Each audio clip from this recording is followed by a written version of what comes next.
record button, because I forgot to do that. Wonderful. Let's see. So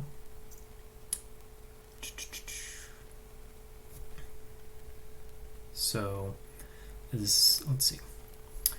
So I'll give a quick little intro to what exactly this thing is going to be. So let me move some windows around.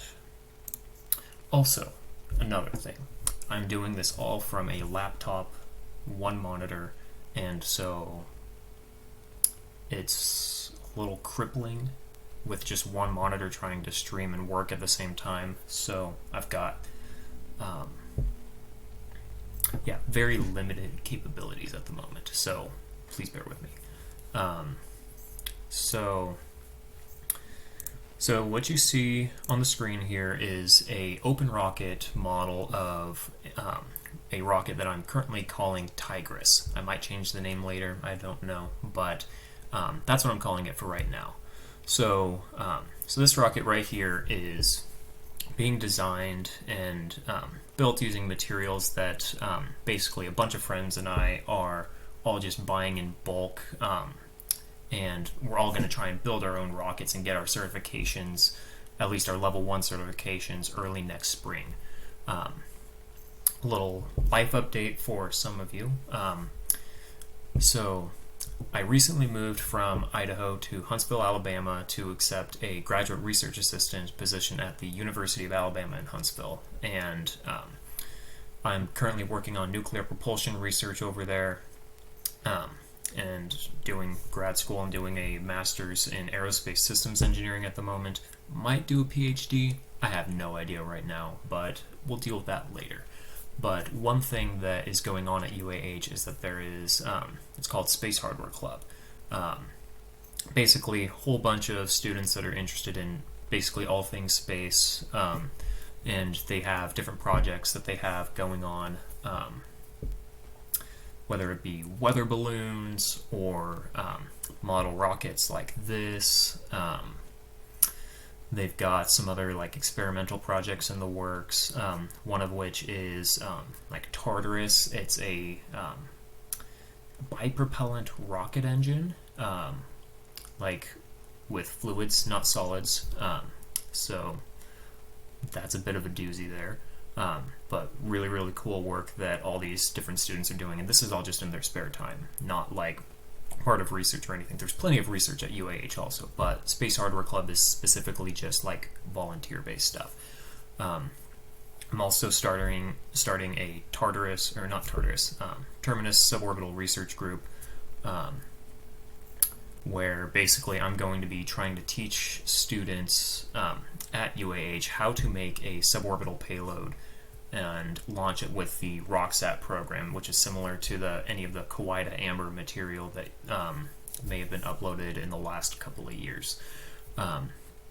But one thing within the Space Hardware Club right now is basically a whole group of students, about 40 to 50 or so. We are all going to be getting a whole bunch of basically bulk materials from online, ordering them, bringing them in, and designing our own rockets out of them. And we're all going to try and get our certifications around mid-February of 2022. So a bunch of people, they're all going with kind of a pre-made design. It was a really well-developed design made by some past students at UAH. And then the students can make some different modifications to it, like they can choose how they want the fins made. They can add some little like ballast here and there, or electronics if they want. Me, on the other hand, I'm going a little extra.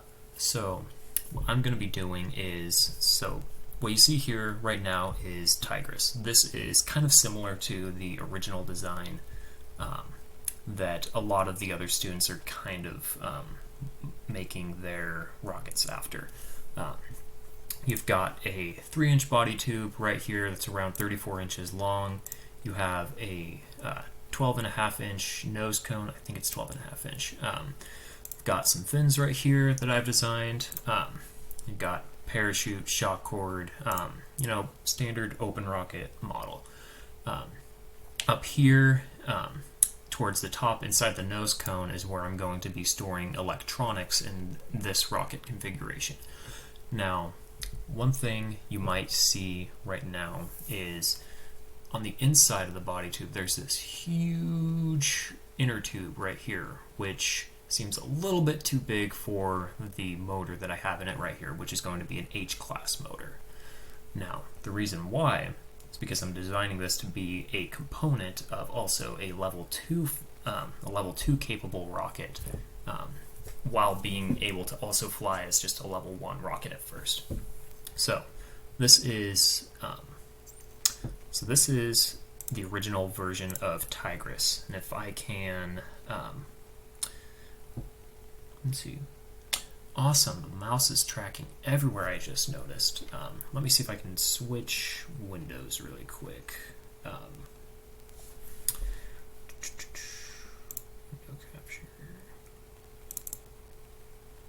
Again, apologize for crappy presentation. Let's see. Does it really not want to pick that?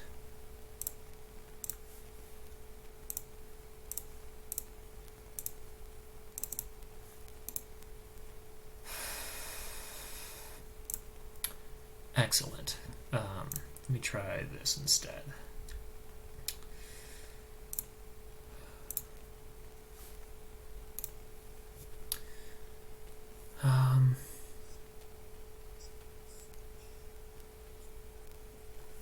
Alright, so hopefully you see a much bigger rocket now. So if you see here on the bottom end right here, I've got another body tube right here. This time it'll be capable of bringing in a 38mm diameter J-class motor instead.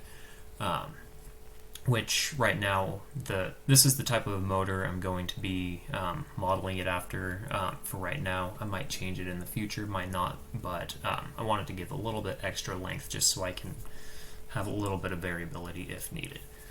And if you can, let me see. All right. So as you can see with this rocket, this is designed as a dual deploy system rather than with the original version of Tigris, which just has basically you've got your parachute shock cord in your body tube. It's blasted out with an ejection charge, blasts the nose cone off, and all of that good stuff. Typical rocket.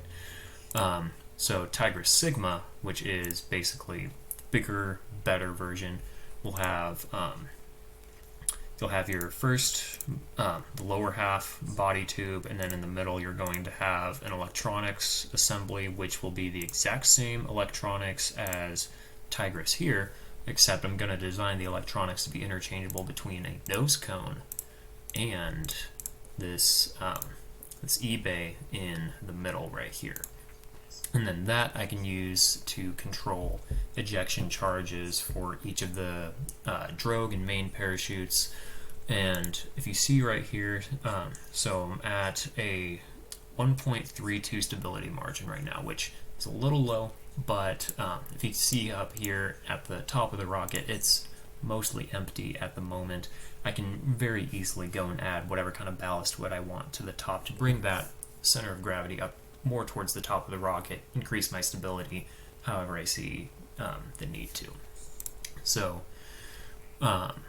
with that is playing over again. Let's see.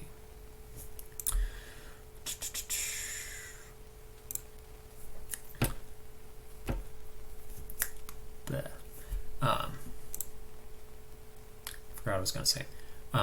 Anyways, so this rocket, I can take whatever modifications I want to the top of it and do whatever later. But for right now, for the streams that I'm going to be doing, these are going to be focused mainly on just Tigris in its original configuration, not Tigris Sigma. I might add more stuff later on, but for right now I'm going to work on completing this first, and then some additional stuff with Tigris Sigma later. So I already have this model made in OpenRocket, so a lot of the initial like early design stuff is already made. Designing a rocket in OpenRocket isn't really that hard to do. There's like 1,000 tutorials of it on YouTube or pretty much whatever other platform you want to look at. So this is the design that I'm going with. So the very first thing I'm going to be doing is working on the electronics, which will be up in the top right here.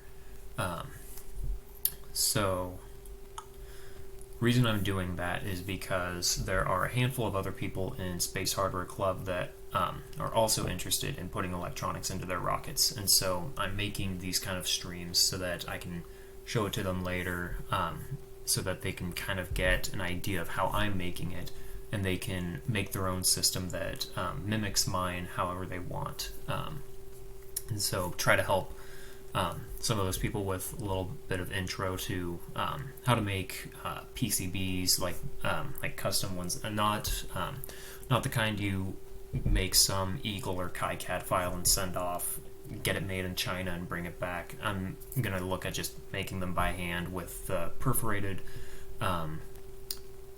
perf boards, and then just soldering stuff together. That way it's quicker, easier.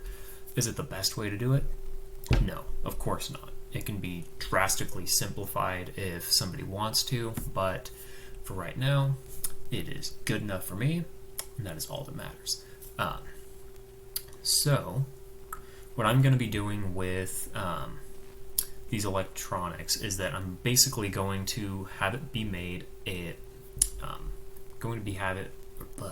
going to have it made where you basically have any kind of microcontroller you want. Basically, I'm going to be making it so that it uses a lot of like Arduino Adafruit compatible components, just simple, easy to use stuff.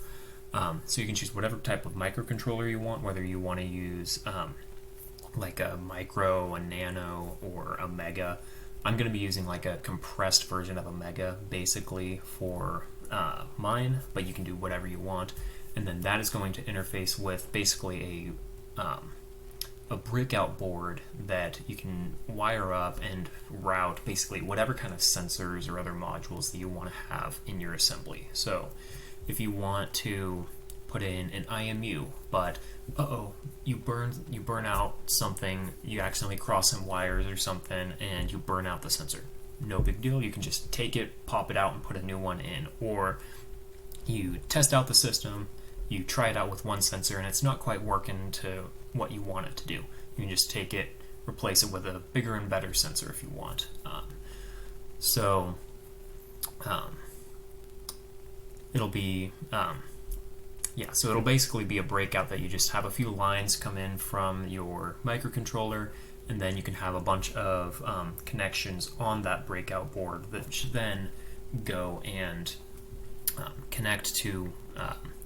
Right now I have it set up so that there's basically 3 rows of pins that you can, or headers really, that you can take whatever commercial sensor or module you want, slap it on, wire it up, and it'll just magically work. On that breakout board there will also be a micro SD card breakout so that you can have whatever data is going through your system, have it all logged to a micro SD card, because what good is putting electronics in a rocket if you're not going to look at it or save it at all, or look at any of the data that you're going to try and get out of it. There's also going to be a buzzer on board, which you can have actuated with your microcontroller however you want. If you hear that sound, I apologize. My heater just turned on in my apartment, which, between you and me, is kind of ghetto. So, yeah. Also, if you hear random screaming or loud music coming from outside, those are also common things that are heard at my apartment. I have no idea how long I will be be here, but I would like to get out of here as soon as possible. Anyways, that's besides the point. So I'll have a breakout board, which you can put whatever components on it. It'll have a micro SD breakout. It'll have a buzzer, which you can have beep, basically give a little audio or a audible communication between yourself and your electronics, so that you can, if you want, you can program it to do whatever the crap you want. So like if you want to have it basically like blinking or like doing like beep, beep, beep when it's going kind of falling back down after reaching apogee or after it goes and lands, so that when you're going out trying to recover the rocket, you hear loud beeping and it'll help you find it a little bit easier. Stuff like that. And then for the components that I'm going to be mounting to the thing, I'm going to have an inertial measurement unit, or IMU, which has an accelerometer, magnetometer, and gyroscopes, all of which work in all three axes, X, Y, and Z. That'll give me a lot of my basic motion data throughout the flight. I'll also be including a sensor which will have, it'll be able to monitor temperature, barometric pressure, which then I can calculate altitude with, humidity, and then I'll also have a GPS module on board, which will give me, believe it or not, GPS data. So it'll give you your latitude, longitude, different types of altitude, whether you want to go off of sea level or geodesic altitude, whatever you want. Let me check if stream. All right, it's still working. Making sure the stream's still working. So it'll have that, and then I'm also going to be including a wireless radio system in mine, which is specifically like an HC-12, which I will be connecting to a ground station, which I can connect to my computer. So then basically, once the rocket goes up and it starts going and drifting in the wind with the parachute as it's coming back down, I can have a live GPS reading of where the rocket is, so I know exactly where to find it when it's safe to go and recover it. And I'll go over ground station stuff in a later stream also, but for right now I'm going to be working on building specifically just the electronics that are going to be inside the rocket. So this stream right now I'm going to be working specifically on just the electrical connections, the electrical assembly. I'm not going to go over the programming yet. I also won't go over the mechanical integration into the rocket yet. I will be doing that at a future time. I'll try and show like the process of me going through like 3D CAD, trying to make a right file that I can basically make like some custom centering rings or mounting components to mount all the electronics into the rocket, design it so that it can be adaptable between a nose cone and an E-bay instead of a dual deploy rocket. And yeah, I'll show that later on, but for right now this is just going to be soldering stuff onto a perf board, explaining the organization of the setup. Yeah, so I'll go a little bit into the schematic of the breakout board that I'm going to be showing. Now, let me do something really quick. Let me swap that really quick. Standing by, let me get window capture stuff set up properly, because for some reason OBS doesn't want to recognize OpenRocket.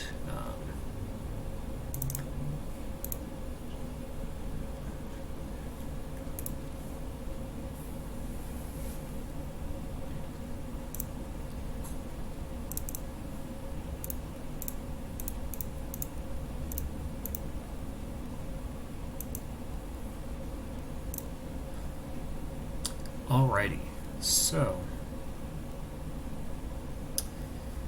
let's see.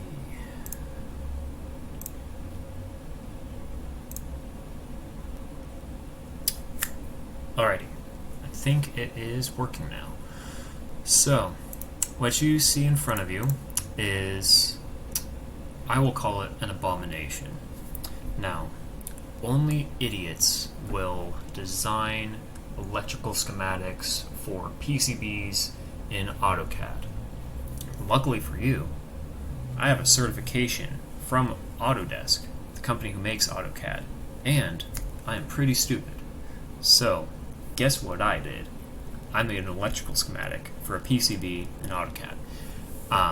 I've done other stuff with Eagle or KiCad in the past, but this I made at a late night fever dream a while back where I didn't feel like,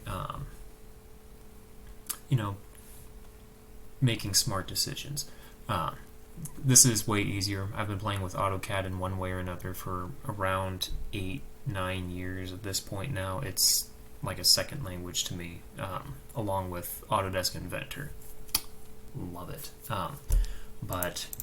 So I'll explain a little bit about how this system is organized really quick. So if you see, there's some green labels around here and there. You've got some red, blue, and magenta connections going around, and I'll explain what all of those are.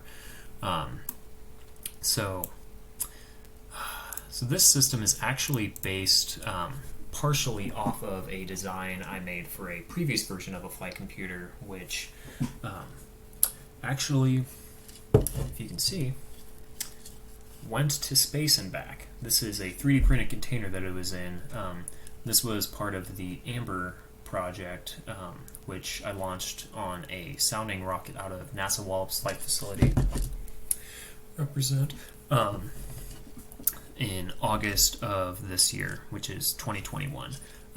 This is a 3D printed ABS container, which, as you can see, got nice and toasty all on the outside from atmospheric reentry. And on the inside, I pull this out. So all the electronics from the flight are actually still intact. If I were to take this and plug it into my computer, it still works, it still lights up, it still records data, it still does all its stuff. Like here, I can even show you. Let me get a cable plugged in here really quick. If I bring this in, bam. So the lights turn on, and if I wanted to, I could go and connect to it and see what data it's spitting out, but I'm not going to do that right now. So this computer is going to be designed kind of similar to this, except like a second version. So the running name for this electrical board, I'm calling it Eden right now. That's what I've called it for a little bit. Might change it, might not. I have no idea. So let's see if I can make sure that it actually shows up. Let me see. So let's see. So this is the electronics. As you can see right now, it is kind of a mess right now. It's designed to be compact in that tiny little container right there. There's a lot of wires going across things in a honestly kind of janky way. Forgive me for that, but we've got up at the top right here, kind of behind some of this wiring. I can try and move some of it to the side. So this black board right here, this was the microcontroller. This is an Atmega 2560 Pro. I have a cleaner, new version of this board right here. So if I flip it around, the same orientation. So this right here is what is right here. So this was basically the brains of the operation. This goes and interfaces with all of the other stuff down here. Now, down here, there are a bunch of different sensors right here, which I tried to make a breakout board for so that it can be modular in the same fashion that I'm designing this one. Organization is just a little bit different, but the general function is the same. So you could take whatever sensors you want, plop things around, have some different wires kind of jump across, and basically use whatever the crap kind of components that you want to use. I'm going to be improving here, but you can see me see if I can show this. So, so there's some different sensors around here. So I've got an IMU right here. I've got high G accelerometer right here, which can go up to around 200 Gs, which is definitely needed on sounding rockets. Those things are hauling. I've got BME 280 right here, which can measure barometric pressure, temperature, and humidity. You might be wondering why the heck there's one of these inside of this container. So the reason why I did that was, so I had one of these inside of this container, which was meant to stay sealed. And then you can see here on the top, let me see, yeah. So this right here is another board, very similar. This is a BME 680 instead. So slightly different. It has all the same functionalities as the BME 280, except instead it had VOC gas sensing as well, or volatile organic compounds. Bleh.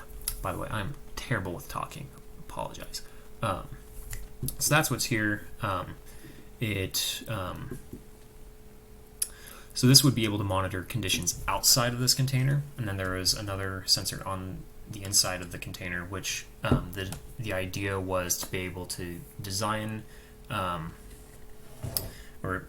so that during the flight it could basically monitor pressure variations or different conditions inside versus outside, so that say during the flight I can look at the plot of pressure, and then if I see the internal one reading around atmospheric and then see a sudden drop or something, that would signal that while it was in space, the seal failed, and then basically evacuated all of the air inside out into the vacuum of space while it was up in flight. Or if it were to completely get destroyed during re-entry, I could see what the temperature looks like on the outside versus the inside. Same thing with humidity, since this thing is designed to go up, land in the middle of the Atlantic Ocean afterward. This thing needed to be made not only vacuum tight but also watertight. So wanted to see, so here obviously this is going to get soaked in water, and then inside one, ideally humidity would stay relatively low, or about whatever the conditions were prior to getting this thing sealed, which this was originally sealed in Nampa, Idaho, which is beautiful high altitude desert with very low humidity. It is wonderful. Huntsville, Alabama, however, or Chincoteague or Wallops Island, Virginia, very humid. Gross. Yeah, so anyways, if I bring this back out really quick, and then also had a micro SD breakout right here, GPS module right here, along with the GPS antenna. And so you can kind of see on the back, it's kind of all covered in epoxy right now, but this right here is the bottom end of a PCB that I made to basically mount all of these different components together. And then everything is also inside of a 3D printed scaffold, basically, which all mounts to, which the scaffold I'll use for this rocket will not be as beefy as this, because this was designed for extremely high G, high vibe environment on a actual space flight. This rocket instead is going to be made out of cardboard and plastic. It'll be going much, much lower. It will not be reaching space, and therefore the structure can be much, much simpler and reduced. So, you close that up. I'll put it here for right now. So, let's see. Yeah, so this breakout right here, all of the red parts are basically going to be where I'm going to have some male heteros, or actually the red ones are female, where basically you can have any kind of module. So like, let me grab some things really quick.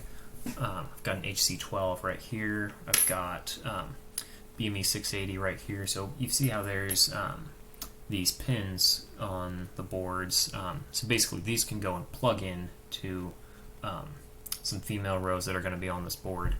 And those pink lines you see around, those are going to be traces that go to different areas for basically being used for breakout, where the blue lines, or the blue spaces, are going to be male rows, which I can then get female to female jumper wires go across however I need to basically route everything together properly. So, see a question from Jeffrey Tibasar. So apologize if this is late, but I saw a question. So it says, does re-entry pose a challenge? So for this specific thing, yes. This was on a sounding rocket that launched out of Wallop. So it goes up, reaches an apogee of around 100 miles, like goes out into space, and then it's going well over supersonic, and then it comes back into the atmosphere, and everything gets cooked. So this is made out of 3D printed ABS to try and be able to withstand those high temperatures when going through re-entry, and luckily it worked. It stayed watertight. It didn't completely melt. As you can see, the surface right here is kind of charred for obvious reasons. And there was at one point stickers. There was like a U.S. flag right here. I had a Sater Aerospace shield here. I had mission patch designs right here, and some other stuff on the sides. There's pictures of that on online, but that got nice and toasty. For like some videos of like what the re-entry looks like, if you look up anything like if you look up on YouTube like Rocksat X re-entry footage or something like that, there's a handful of videos from some other schools that they have some onboard cameras that were active during re-entry, and you can see like in real time. So basically you have this giant stack of experiments all in a giant payload stack going and coming back into the atmosphere, and you can see everything kind of start to char. Like there's one, I think it was from a school in Colorado, it might be School of Mines or UC Boulder, I might be wrong, but it's somewhere out there. And it had a really cool payload where it had basically 4 cameras all kind of pointing out and looking down part of the rocket, but they all kind of look down at some of the electronics or some of the containers or like the structure of the payload, and you can watch as it's going down, everything's starting to light on fire, paint's starting to peel off of things. It's really, really cool. And then it just keeps going until eventually splashes down in the ocean, then everything starts going, kind of sinking underwater a little bit, and then floats up with how the payload stack is set up. But yeah. For this project, however, this is being used for a model rocket, or like model scale rocket. This is not going on a sounding rocket, so re-entry won't be a problem here. This rocket right now that I'm designing these electronics for isn't expected to get above 1 kilometer or 2, at least for right now. So this is all just going to be in standard cardboard body tube, 3D printed. Like kind of scaffolding for some of these electronics, and yeah. So then back to electrical stuff. So red lines are where you can mount electronics to. Blue lines are where you can go and kind of break out any of those pins to or connections to across to wherever else you need them. So like your I2C or SPI data and clock lines, whatever you want to use, really. You can use the pins however you want. This is basically just a it's really an overcomplicated, overdone breadboard. Like if you're prototyping electronics together, except this is going to be designed to be much more compact and designed specifically for use in a model rocket. So all the pink connections, or all the pink lines, are just connections between different points on the board. So on the left right here, I've got where I'll be able to mount one board. And then right here, kind of towards the middle, I've got another area where I can basically make a board, kind of lay into here, and I can overlay it basically on top of where a micro SD card breakout is going to be kind of lower and mounted directly onto the board. That'll be permanently on there. Meanwhile, the sensors are all going to be raised up a little bit since they're on the female header rows. And then another, on the very opposite edge of the board, there will be another sensor or module breakout. And then in the middle, you've got basically these rails or buses that you can route a 5-volt line to a ground line. See, Jeffrey mentioned crispy. Yes, it got very crispy. Yeah, it was a lot of fun. So these middle lines right here, these you can break out to whatever the crap you want. I'll have it's also kind of organized in a way that if you wanted, you could route in some lines to send out to like servos. So like if you wanted to use this for like thrust vector control, like if you wanted to do anything kind of like what like bps.space or Orion Aerospace, or a few other people I've seen online, they have like servo actuated either thrust vector control or like active stabilization with like canard fins on the side of the rocket that are actuated by servos as well. So you can have like a single line that goes from your microcontroller to this board, and then have your those little like three line connectors for your servos. You can go take those and route them into here instead, rather than having to go and kind of jankily take those lines and plug them in, or take them apart, splice them with other stuff. This is supposed to be as modular as possible. And that middle region, you can change that to be whatever you want. This is just how I'm making my thing. And so then, so this top part right here has some so it has stuff for servo capability, and you can, right now it has capability for 5 servos. You can do more, you can do less, and if you take out some of those servo lines, you can also add more stuff for your data and clock lines if you're going to go and try to interface data across some of the different sensors that are going to be mounted to this board. Then over here on the left, we've got a micro SD card breakout in this green box right here, which let me grab it really quick. It's a nice and tiny little module, pretty cheap. They're like $1 or $2 a piece. You can get them on Amazon. That's where I got these ones. You can get them pretty much anywhere you want, depending on how much you want to pay for it. Pretty much, as long as it's Arduino compatible, it'll work. So that's the module I'm using. Those will break out to a blue line right here, which will be a set of there'll be male header rows, except rather than just being the standard like vertical ones, they're going to be kind of like these, where they're like you can take them, mount them into a board, and then they have a section that goes and kind of comes up and bends over, so then you can get some lines coming in this way. That way you can mount a sensor basically over the top of this, and you're not going to have any interference with trying to get cables or like jumper wires across to actually communicate with your micro SD card. And that's also going to be sharing a ground line with a buzzer, which is down here towards the bottom left. That which you can then control with a pin that I'll have right here. So that will be like a data line that goes directly to your microcontroller. That'll just be a standard digital out pin.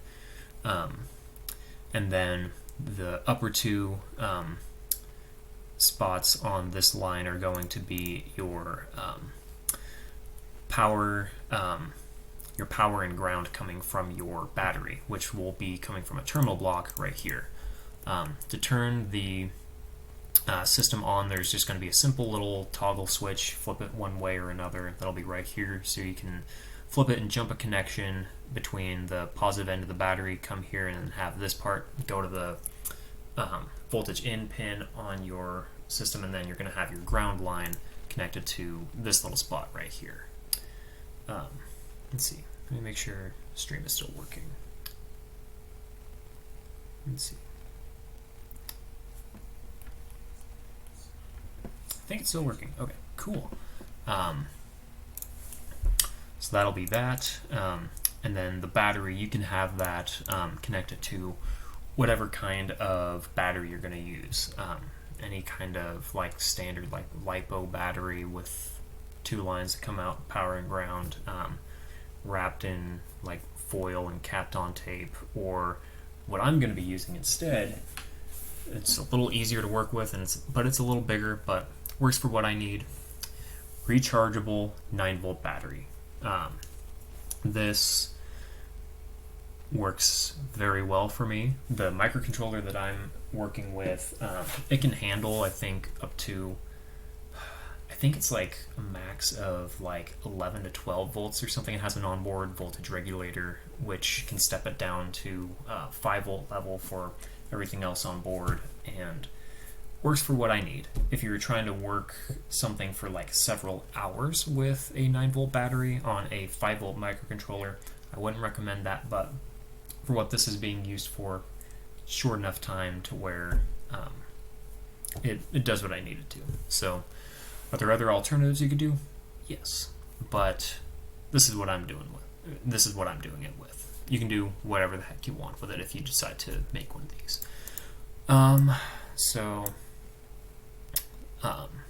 I will, so really quick, I'm going to switch my camera over to a little workstation I've got kind of set up, and I'm going to show some of the soldering, cutting things, putting it together.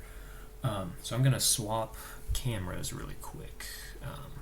That'll be just a second.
Alrighty. Oh boy, my hair is atrocious. I'm trying to grow it out right now, and I'm in the, experimental awkward stage. Blech. So this side of my face, completely ignore it. It looks terrible. So, bleh. So hopefully, if you can see everything properly, I have some of the components that. Actually, let me change this really quick. Let me see if we can actually hear things okay. Let me kind of bring this a little bit closer.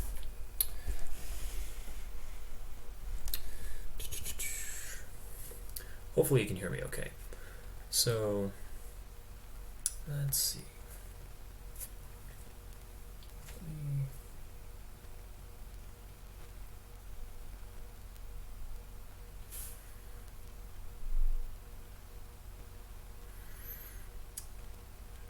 Making sure, or at least trying to make sure that this thing is actually working.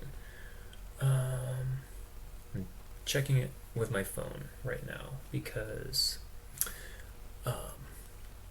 yeah.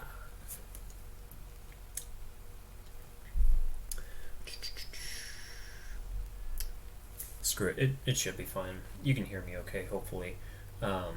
Seems to be working. So, let me put that there. So here are some of the parts that I'm going to be using for specifically just electrical assembly today. Also, if this camera right here gets wobbly, I apologize. If you can see in the other view up in the corner, I have a iPhone 7 right here plugged in with my computer as a camera, currently standing on top of an Amazon box, propped up on my table. It works. So that's what I've got at the moment. So here are some of the parts for the thing. So I'll just kind of go top to bottom right here. So I've got just a little bit of some male heteros right here. These are just your normal vertical pins, and I have some others that are the angled ones. I've got some female rows. I'll be playing with these. These are super cheap. You can get them pretty much anywhere that sells electronics. So right here I've got two HC12s. These are basically wireless radio modules which operate, I think, at 433 megahertz, kilohertz, or something like that. You can look up the specs online. Don't quote me on anything with that. But these are really, really good. I've had good experiences with these.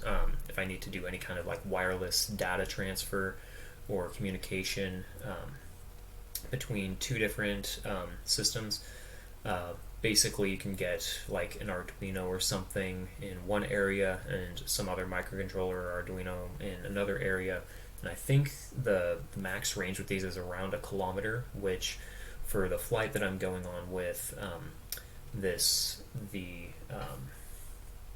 obviously the altitude is going to be on the order of 1 kilometer, so it might run out of range, but on the descent coming back down to the ground, likely the rocket will be landing within 1 kilometer of where I'm at. So then when I'm on the ground trying to get ready to go out and recover the rocket,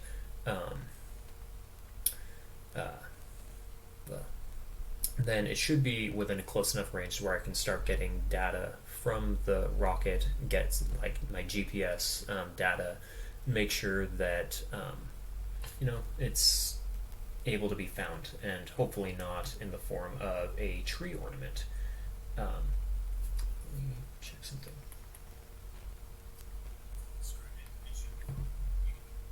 So, okay. Just making sure that streaming was somewhat working. Let me put that there. Alright. Yeah, so these are really, really good. So I'm going to be using these. I'm going to be making a ground station with one of these and putting the other one of these inside the rocket. I'll go over ground station stuff at a later time, but I'll just be using one of these in this assembly. And then here I have, this is my inertial measurement unit right here. Let me see if I can get that up and close.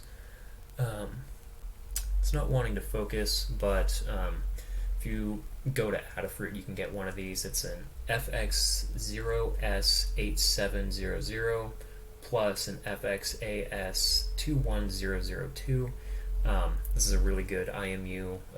It's a I think it's a high precision one. It's not like your B&O 055s where you have like your sensor fusion breakout, where basically it does a bunch of the onboard math to get you like absolute orientation, velocity, and all the stuff with integrating velocities and angular accelerations. It's not with that, but you can do code and do your own thing if you want. This is going to be used more, like the strongest thing, as more for acceleration and spin rate, so I can see like what kind of G's it's pulling during flight, and then compare that with simulation stuff from my open rocket simulation. For actual like navigation and like position tracking, I'm going to be using my GPS module for that instead. Then here is a BME 680. This is going to have temperature, pressure, humidity, and VOC gas sensing.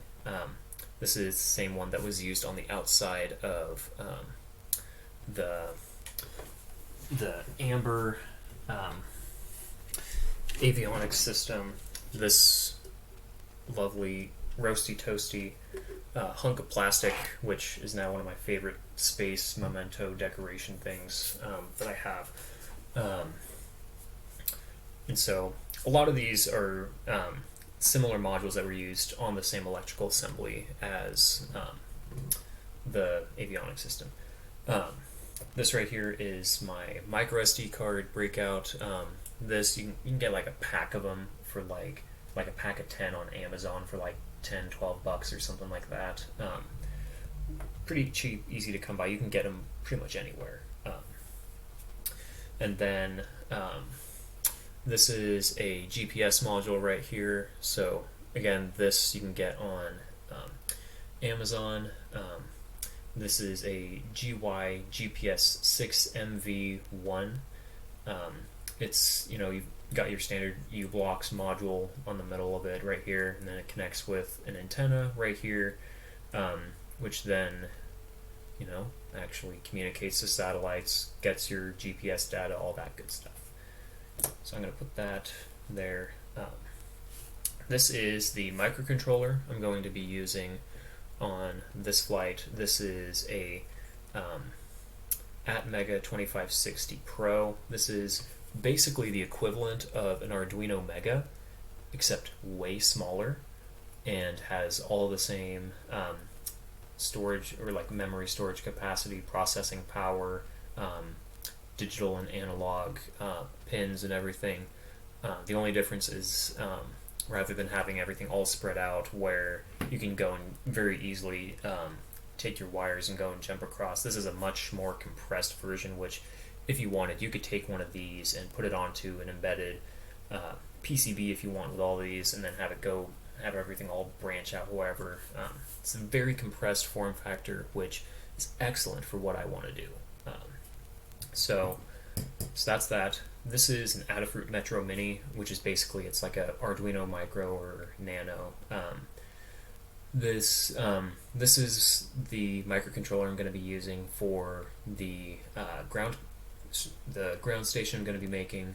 So this will be interfaced with one of the HC12s that I've got, and then this will be connected to my computer. It's just a simple little circuit, or a simple little system that will get me my data back from the rocket.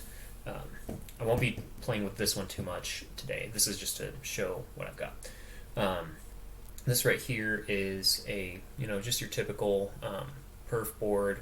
It's double-sided for, basically you can solder whatever kind of components you want onto here. I don't know if it's focusing, but you've got a whole bunch of through holes going all through, so this is what I'm going to be mounting it to. This is specifically a 3 centimeter by 7 centimeter board.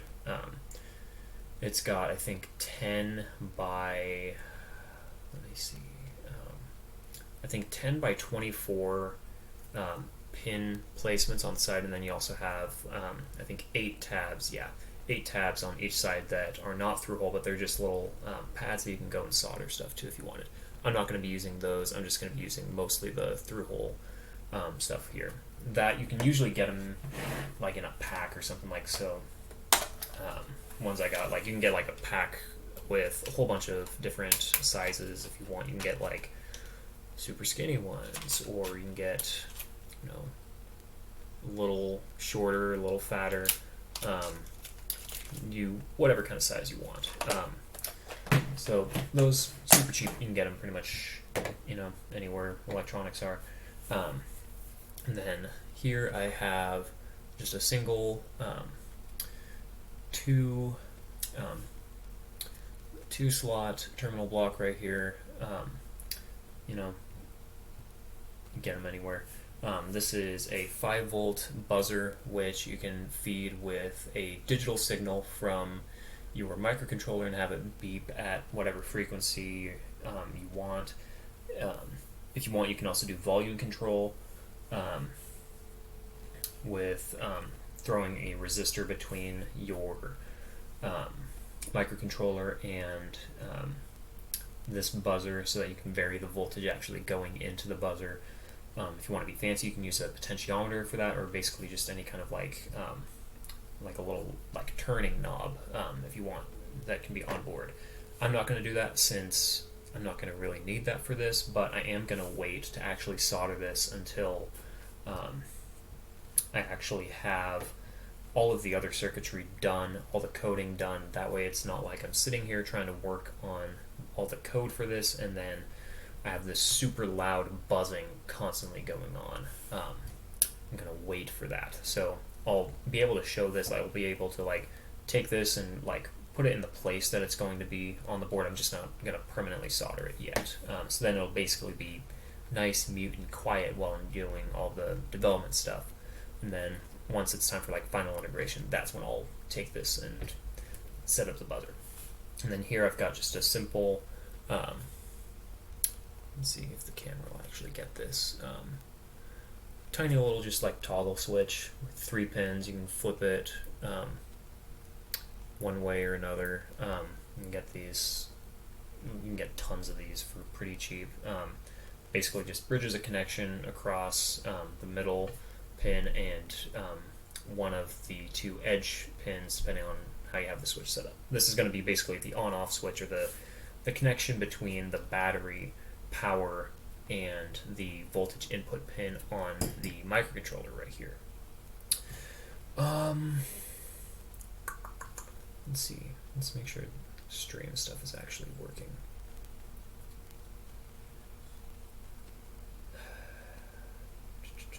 Yeah. So really quick, I'll kind of put this together in a similar configuration to what the schematic I mentioned earlier is going to look like. So let's see. This will be just a second. So I haven't cut any of the pins yet, so I'll wait to put those on, but I'll kind of show the general component layout that all these modules are going to be put together like. So I've got the schematic pulled up on my laptop, so if it looks like I'm staring very intently deep into your soul, that is not what I'm doing.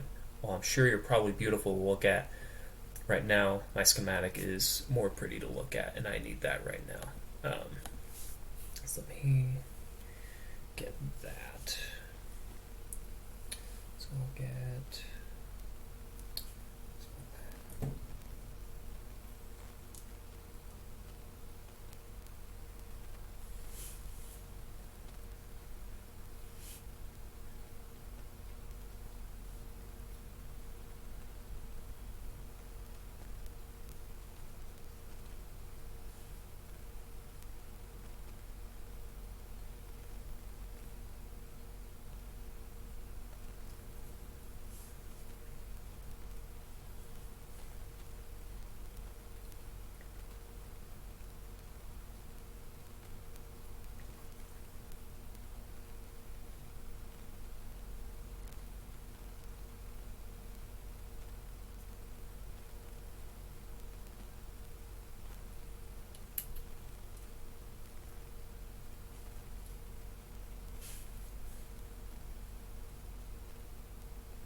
also, I anticipate that there will be some quiet portions from my end while I'm building some of this stuff later on, so I might turn on some music later on. I probably won't stream it directly through um, um, through the stream because YouTube is YouTube, and I don't want all of the 2-3 hours of this thing will end up being taken down for stupid copyright crap. That or I'll try and find some royalty-free, chill, lo-fi hip-hop beats to game/chill/relax to, or something like that. So I might get that turned on in a little bit. So I've got that and that.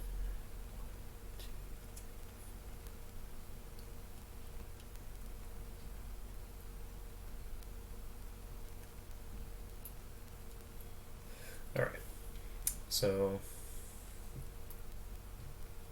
this is a kind of rough, let's see, let me make sure you can actually see that.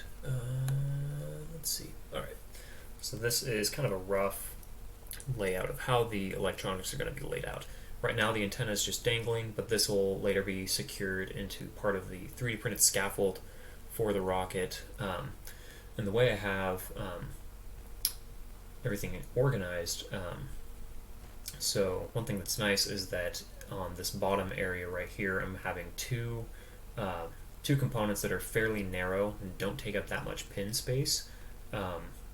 So I can actually fit 2 modules on this bottom end right here. I've got my HC12 right here and then my GPS module right here, which the cool thing about this GPS module, all of the pins are located on one side rather than in the middle like some of the other components. So I can get my HC12 right here, put the GPS just on the other side, stick them next to each other, and have them all connected on this, and it'll be all nice and happy. And I've got my buzzer right here, on-off switch, which I'll be able, let's see, actually, let me make sure you can actually see that. So I've got buzzer right here, on-off switch in the middle right there, which it's just loosely in there, so if I try and flip it, it's gonna fall out, but it's there. And then I've got a terminal block right here, which I can go and take some wires out.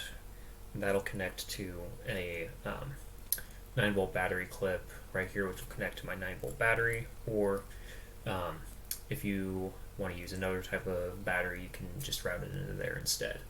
And then I've got, moving up, I've got, so actually if I take this off really quick, so underneath there's going to be this micro SD card breakout right here, which you can just take a micro SD card, plug it into the side, take it out.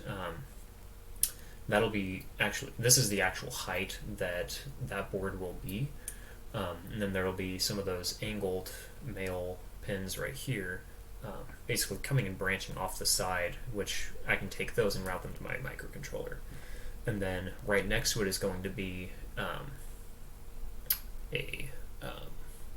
another sensor right here. This is where I'm just going to put the BME 680 just above it, but you can swap it with any kind of other board that you want that has all its pins on one side and then kind of flattens and comes over. And this was actually just going to be hanging, sitting above the micro SD card, with the female heteros that'll be inside. This will actually be raised up just a little bit, so they won't actually be touching at all the BME and the micro SD breakout. But you can take that, swap it out with basically any kind of sensor you want that fits in this general size area, which most of the like Arduino, Adafruit compatible sensors and boards all fit at least somewhat in that area. And if not, you can use a smaller one there instead and move that big one up towards the top or the bottom if you want. And then in this middle region right here, this is where there's going to be a whole bunch of these male pins right here going across, which will be used to connect all of these with jumper wires across to your power, ground, data buses, and whatnot.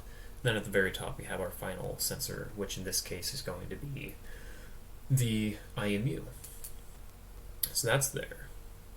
So I'm going to, let's see, I'm going to take this apart and I'm going to start actually cutting up my header pins right here, or my header rows, and starting to mount them and solder them to this, and gonna get all nice and toasty with electronics now. Also at the same time, I'm going to, let me see if I can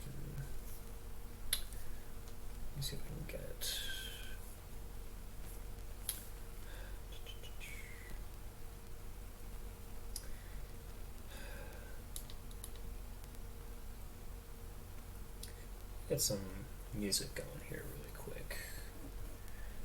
It's gonna be just a minute.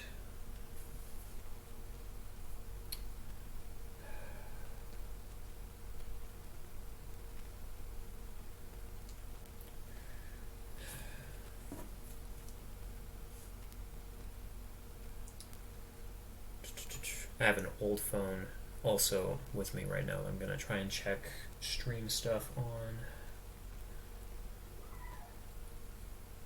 Also, there's a dog making sounds outside, so if you hear that, I apologize.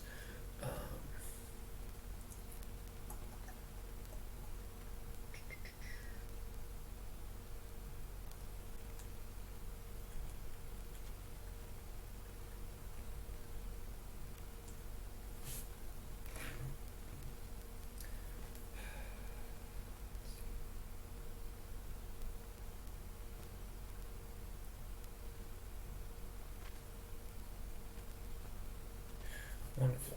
That just crapped out. Actually, wait, I think I can play it off of here, but then just not have the audio go to it. Let me try that. That'll probably work way better. Actually, I'm gonna go. So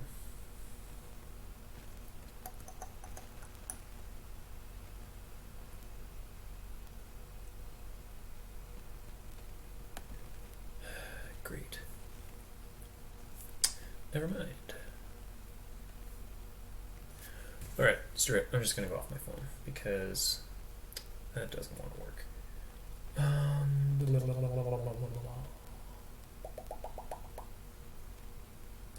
I'll do some. Let's see. If you're ever interested in the music that I listen to, you can go to SoundCloud. I don't make music, at least not anymore, but you can go there, listen to a bunch of the music that I have picked out. It ranges anywhere from like EDM, dubstep stuff that you can headbang to and go crazy at a rave to, or if you listen to Joji, a lot of that stuff. Lo-fi. I have one playlist called Lo-fi Beats to Kill Yourself To. This is like my study playlist, or if I'm working on stuff. There's some other stuff on there if you want, but there's also some good old like not safe for work SoundCloud garbage. If you've been on the internet long enough, you know exactly what I'm talking about. It's wonderful. But yeah, let me get some of this started.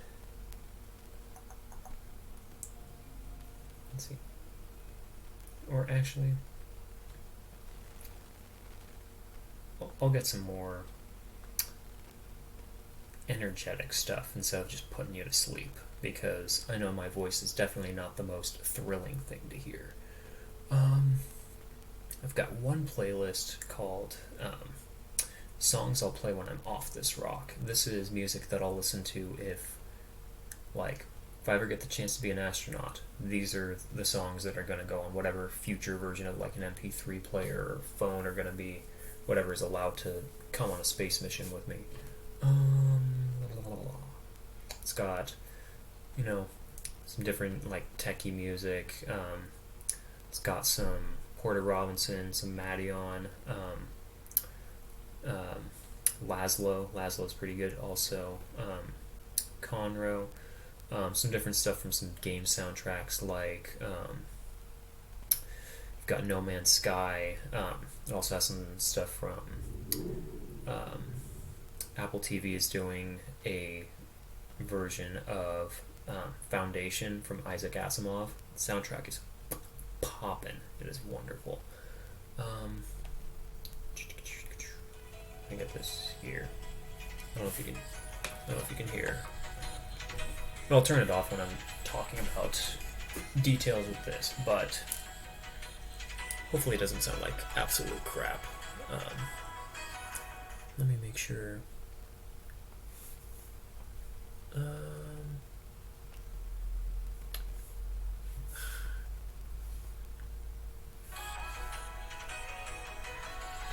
Alright, let's see if I can stream stuff off my phone, make sure it actually is going, and check chat.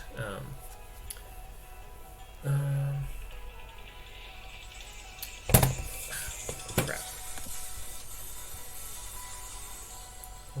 I'll do that instead.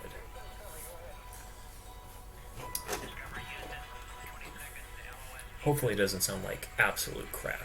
If somebody's watching this live and leaves a comment to say to change the music or something, or turn it up, turn it down, or off, or whatever, then just let me know.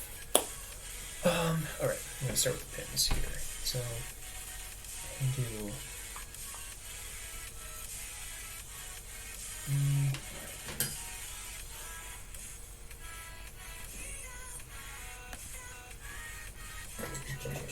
make sure you can actually see things. Alright, so I need...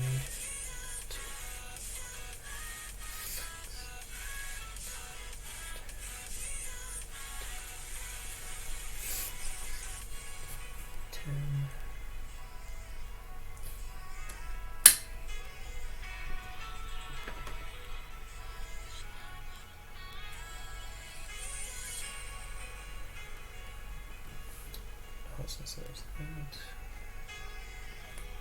6,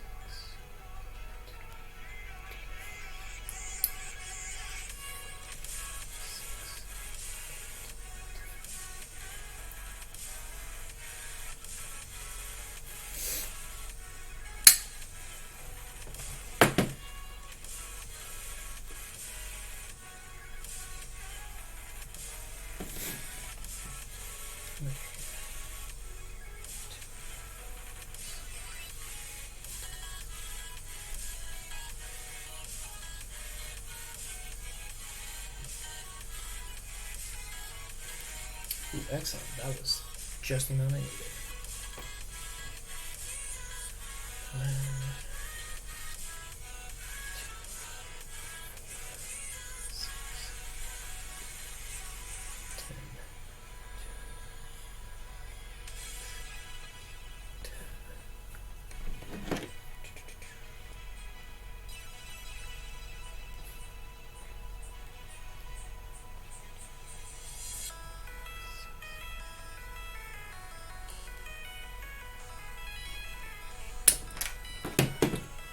Also, if people come on and have any kind of questions about anything going on here, feel free to put them in the chat and I will try to get to them. Ooh, you've even got ads on this. Wonderful. We've got some Capital One with Samuel Jackson, all those wonderful commercials that exist. Turn that down for a second until I get this figured out.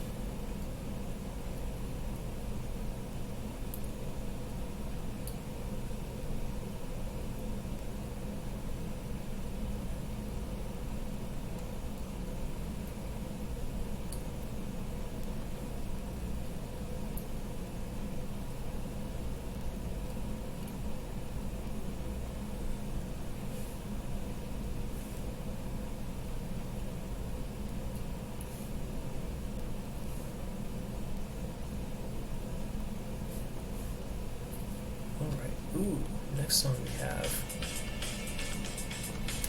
If any of you have played No Man's Sky, like, regardless of how you feel about the game, like, when it started, but now it's definitely built itself up a lot more. But no matter what, no matter who you are, you have to agree, the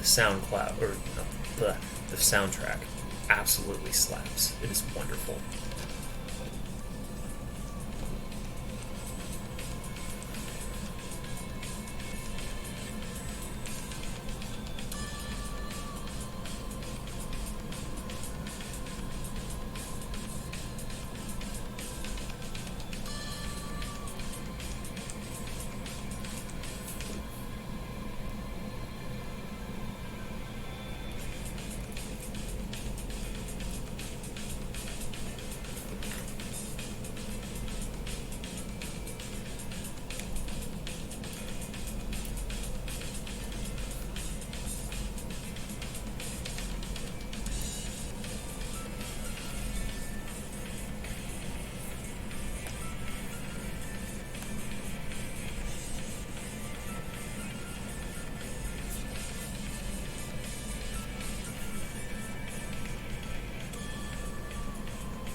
There.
Let's see, what song's playing now?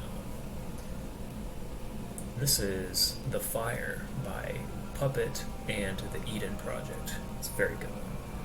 If you ever listen to the Monster Cat podcast, a clip of this is played in one of the intros for at least some of them.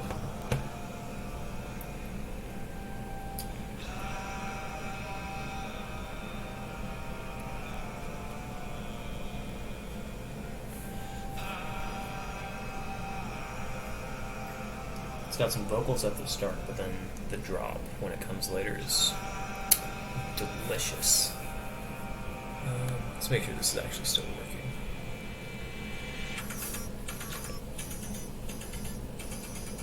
Actually, oh, my heater turned off, so you can hear me better. Let's see. Let me see if this is actually...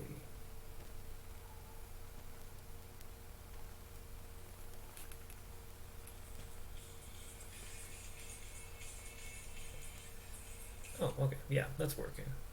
Awesome.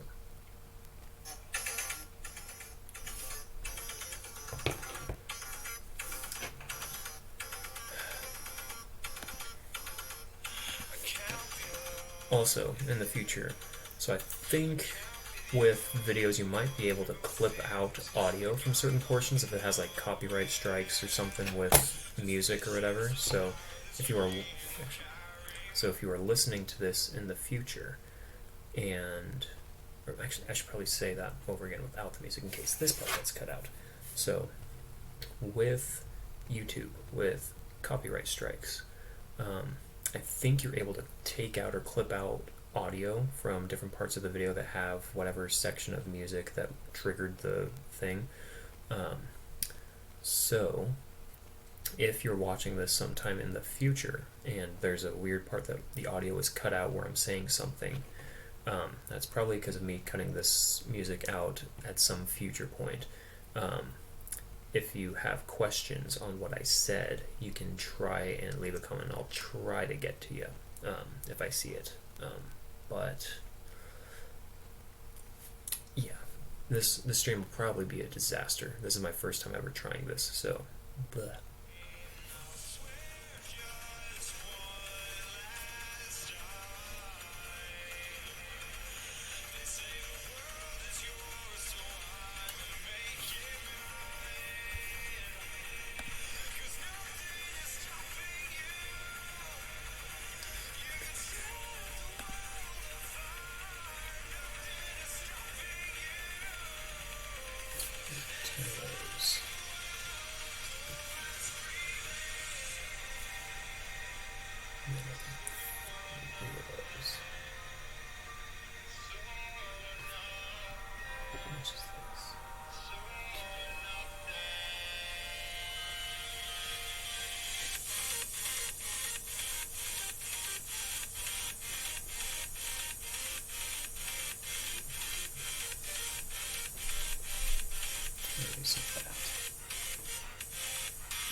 Better place these. So right now what I'm doing is basically laying everything out on the board really quick as I'm cutting them and making them, so then I can make sure everything fits together physically before going and soldering it all together.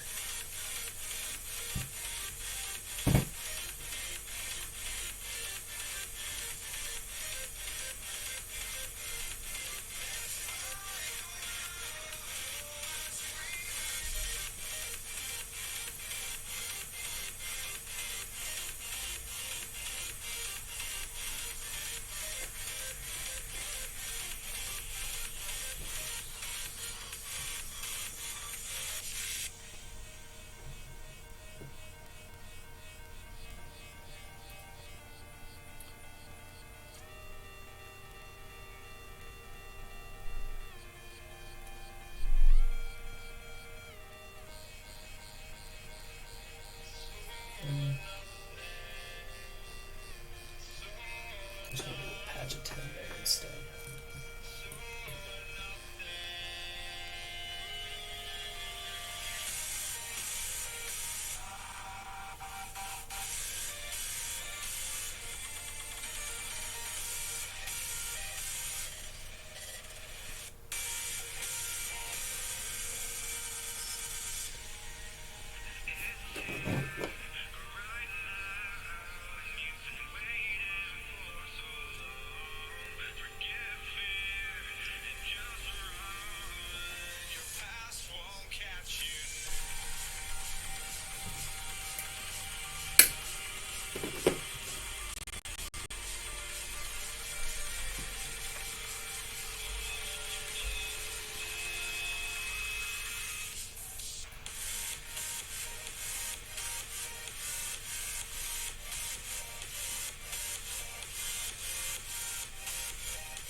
to turn that down just a bit.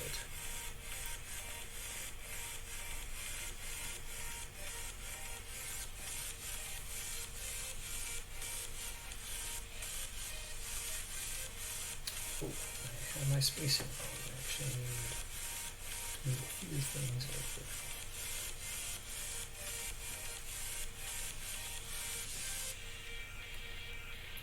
It's not that felt weird. So, yeah, that's what we want. Alright. What do I have here?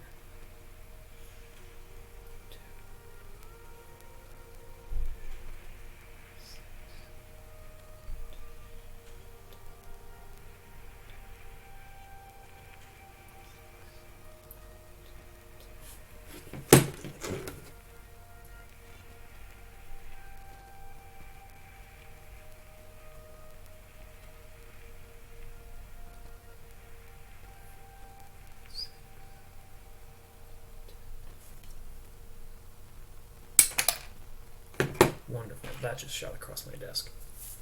Hello, this is Discover, and we take customer service. Hello, Discover. Seriously. We know that if you Oh, have do a you question or really? concern about your credit card, that's a serious matter, and you need to talk to a real person about it. So Mm-hmm. we offer Yeah, you do. round-the-clock access to seriously talented representatives in the USA. Again, it's a serious endeavor. The only funny thing about it It's a serious is Bob. endeavor. If you call us and Bob answers, you're in for a treat. Get 100% US-based customer service and talk to a real person day or night. Discover. Exceptionally common sense. Let me grab or up down.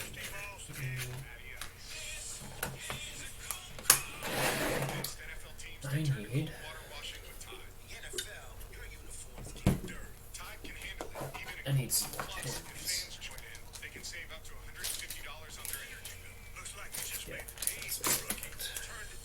Yeah, that's what I want. Available at Walmart. Energy savings based on average switching from hot cold to non-HE machines.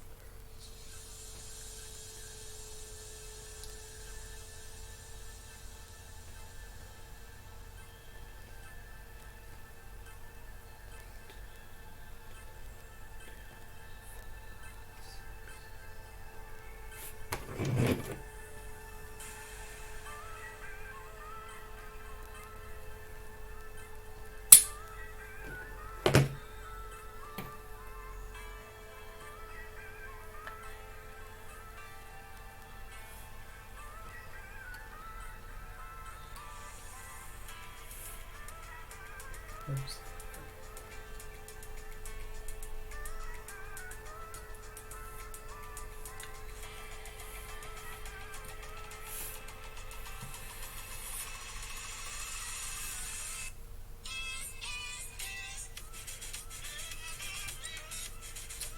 Let me get this really quick. Just to mount some things to and hold it in place.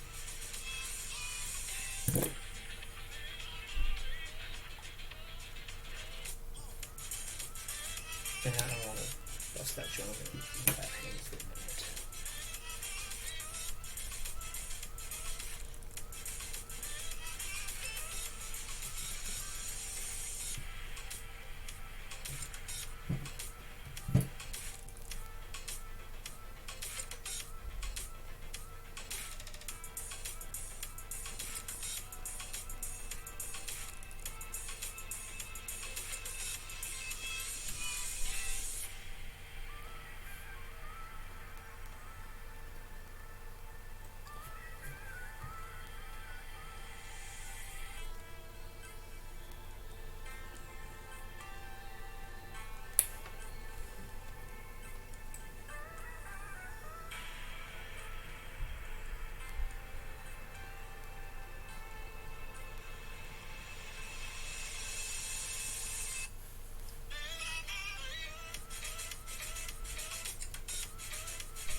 Okay. Alrighty. So we have. Let me pause this. So, what we've got now Also, if there are delays with this, I apologize because my internet is not the greatest. But so here I have, if I can get this right, so I have all of the male pins put in right now. I don't have them soldered yet, they're just sitting on top right now. And if you can see out the bottom right here, there's a few pins underneath this right here, which I can take off. So these right here are the bent ones that will basically have wires coming out here, come out the side, and be used to break out with the micro SD board right here. But all of that will be sitting underneath this board once it's mounted to the female row that this will go and plug into. So yeah, I'm gonna get to setting up the female rows now. So I've got 1, 2, 3 of those, I think.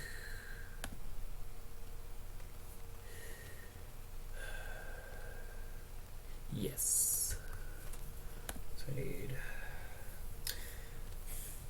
I really wish there was an easier way to cut these to whatever size you need other than like pulling it out, cutting it, and trying to file down so it doesn't look like a janky mess. But fortunately, that's the world we live in. So it's wonderful. Let me see how many things there's. 2, 4, 6.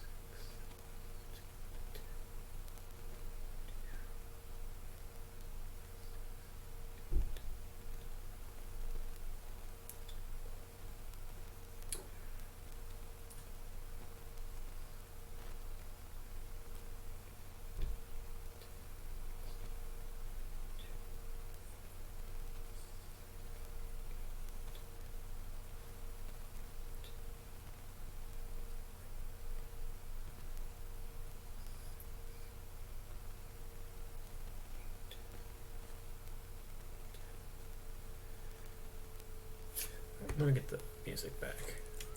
Also, this is On My Way Up by Conrail. Let's see if this is working. Alright.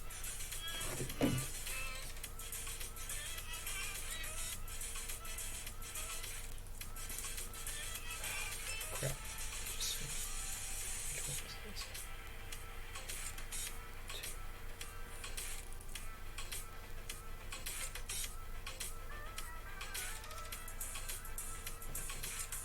Alright, so I got extra stuff there.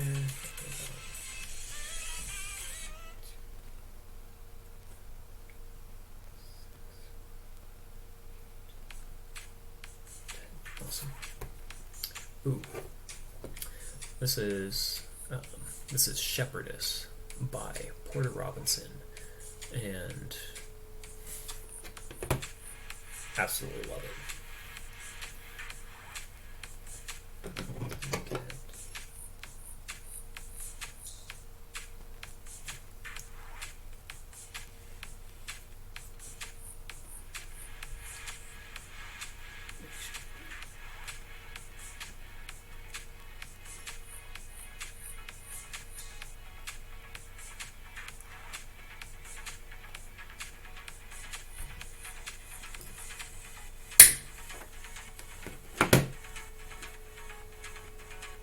Awesome. Right, let's see. Oops.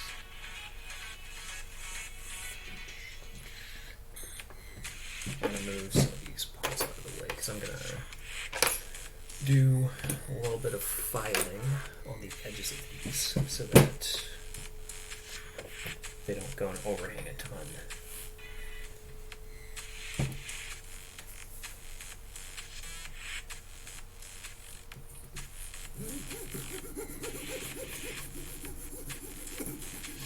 Also, I see that the camera is a little wobbly. I apologize. There's nothing I can do about it right now. So, yeah.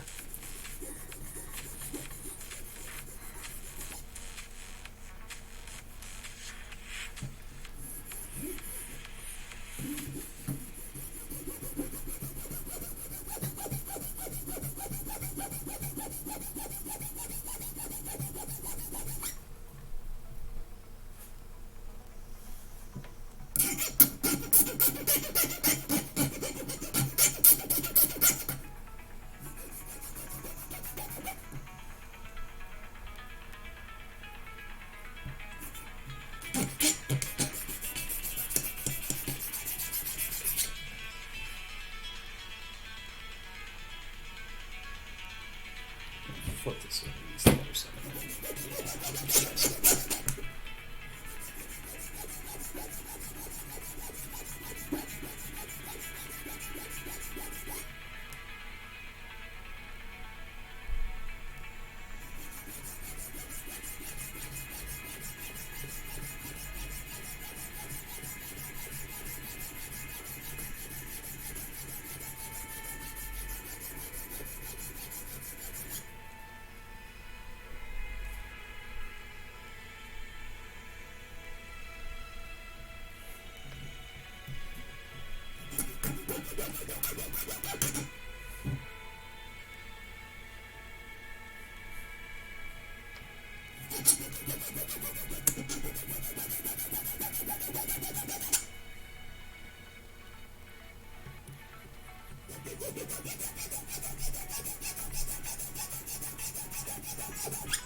One of the things I love about Porter Robinson is he can make really like beautiful sounding music, but then also immediately transition into like banger stuff like this.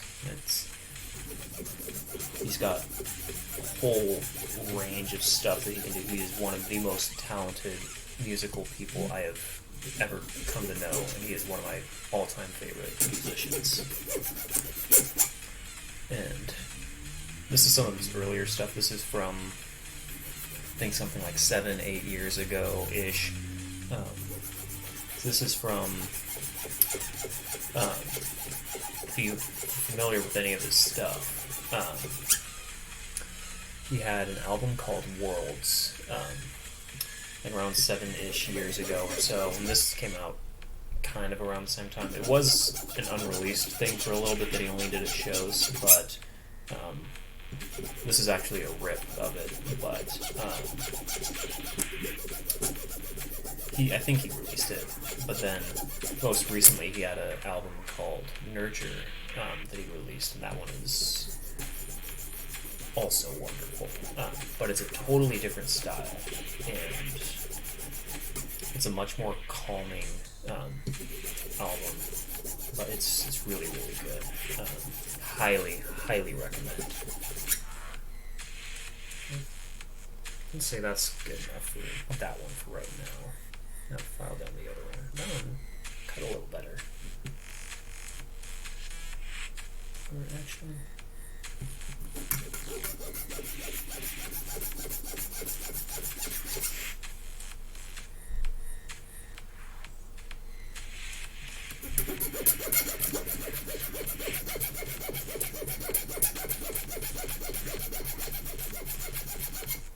Well, let me see if anybody's actually said anything. No. Awesome. So I haven't missed anything.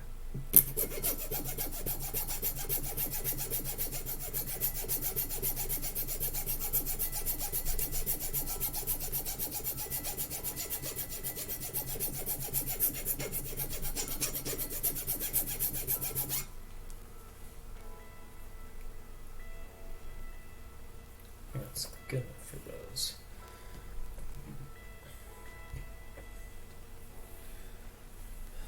Let's get you set up here.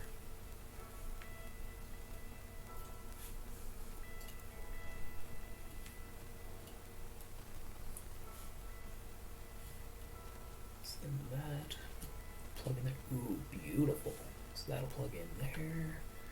Let's get our little friend of the GPS in here. Oh yeah, he loves it. So that'll be there.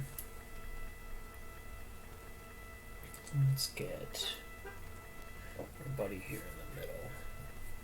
Let me plug it there. magic. So you can kind of see better now that some of the header rows are in. Oh, thank you, State Farm.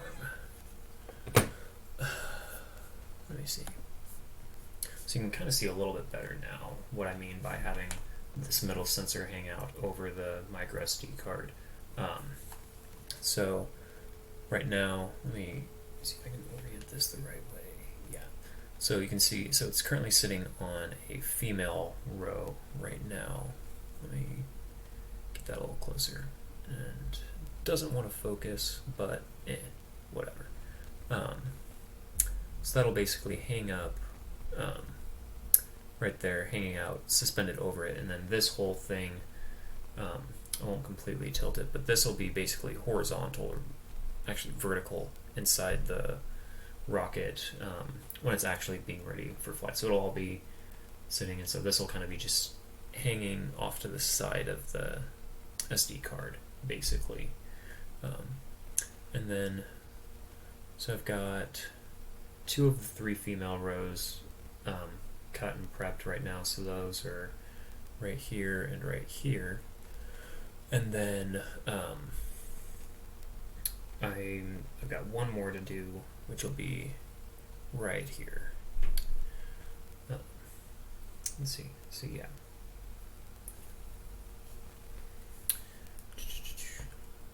Let's get some State Farm ad back in here.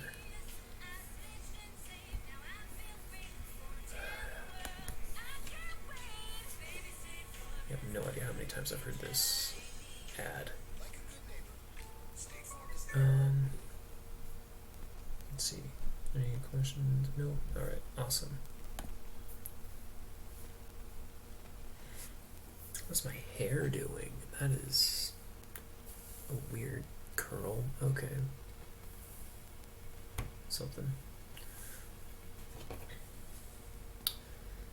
This next song is Infinite by... Now don't kill me if I mispronounce it, but it's either Nautiker or No Taker. Looks like that right there. But also really good.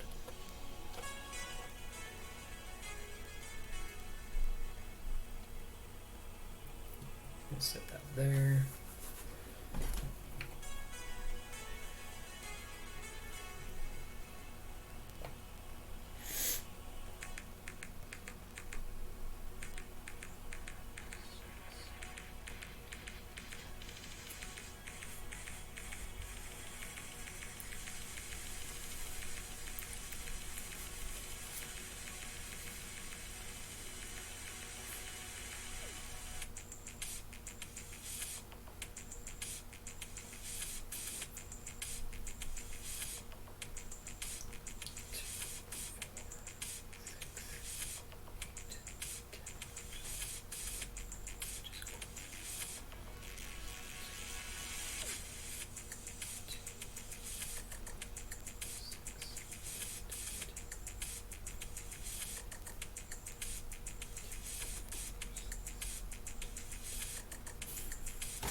That.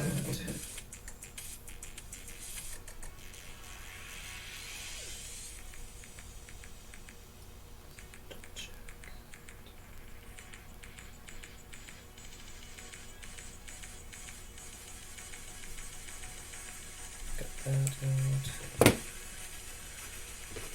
Now it's time to cut it.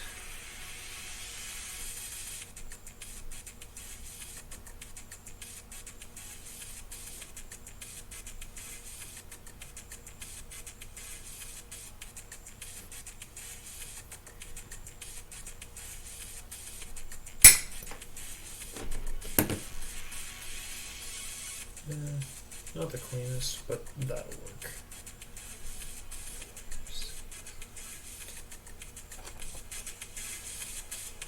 Alright, back to filing.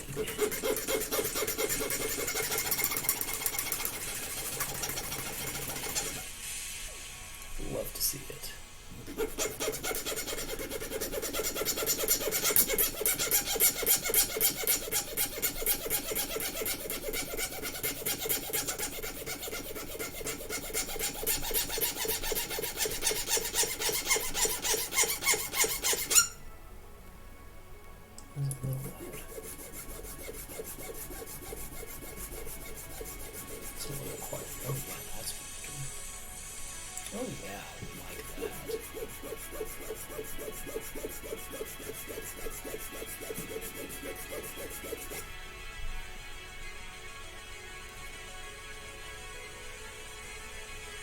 Okay. Oh, that's kind of cool.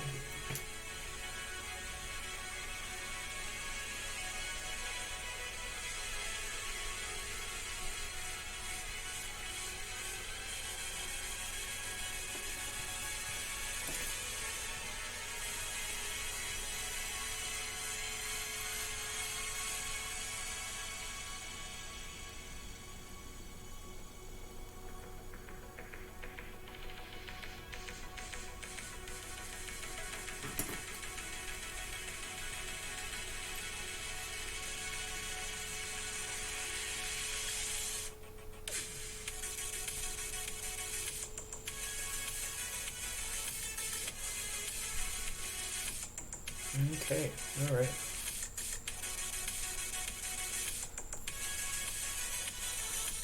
Push pause on that really quick and kind of show, alright. So we have now basically all the parts put together that are going to be on this PCB, all put together. Actually, let me get the GPS, plug it in so we have a whole big, great, happy family reunion. So we've got all our parts here. We've got our GPS right here. We've got our HC12 radio module right here. We've got our BME 680. This is like our environmental sensor again. We've got our IMU right here. We've got the whole big mess of pins right here. And actually, really quick, I'm going to try something really quick because I'm going to see if, because you guys haven't seen the schematic in a little while, let me see if I can show the schematic on the screen here. So then you can kind of see what the heck it is I'm actually trying to make. Let's see. For just a minute, stand by.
Alrighty, so now you can see a little breakdown of, or I just pulled and rotated the schematic from AutoCAD over.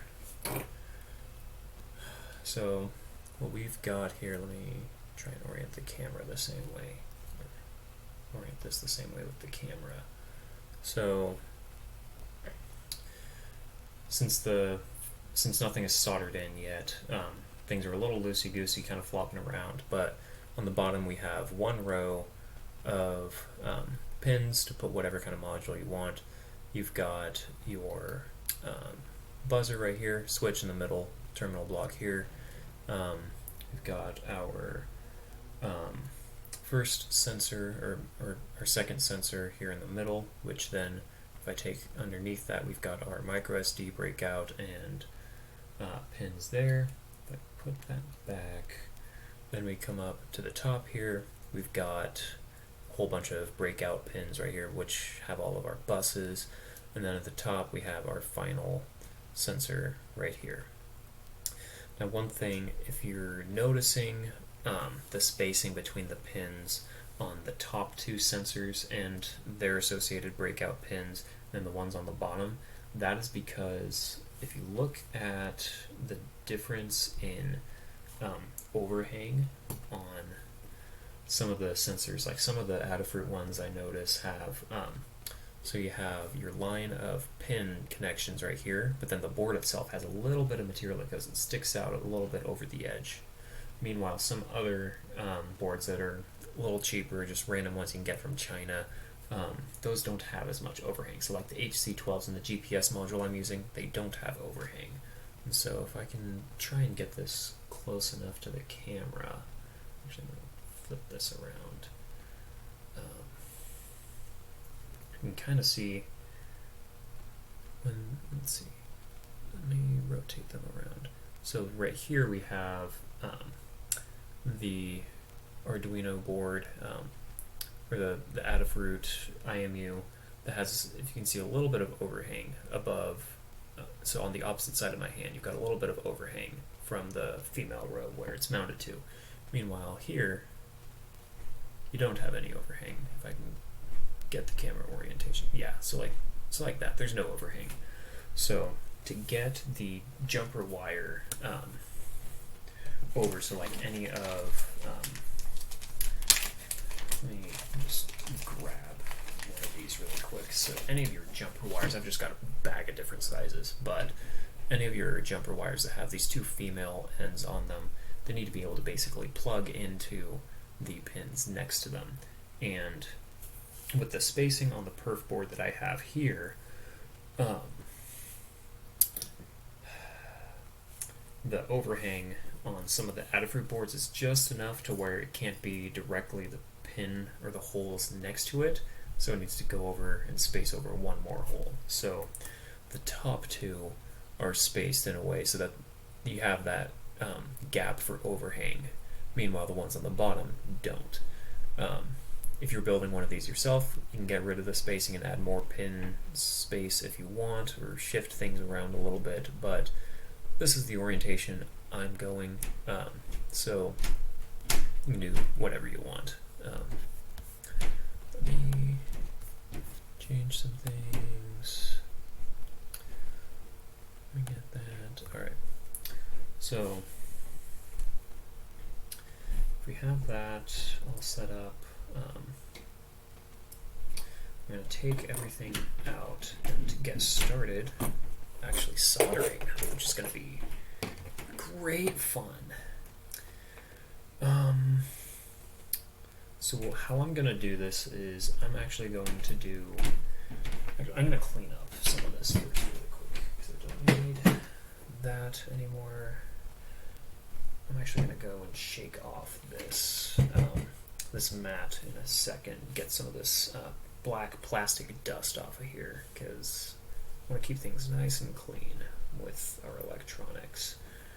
I'm going to put some of our spare headers back in the bag that I've got.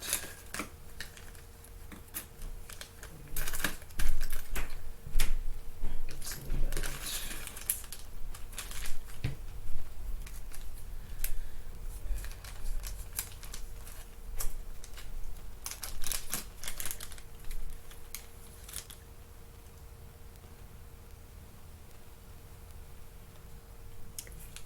know if you can hear that, but whoever is in the apartment above me is peeing super loud.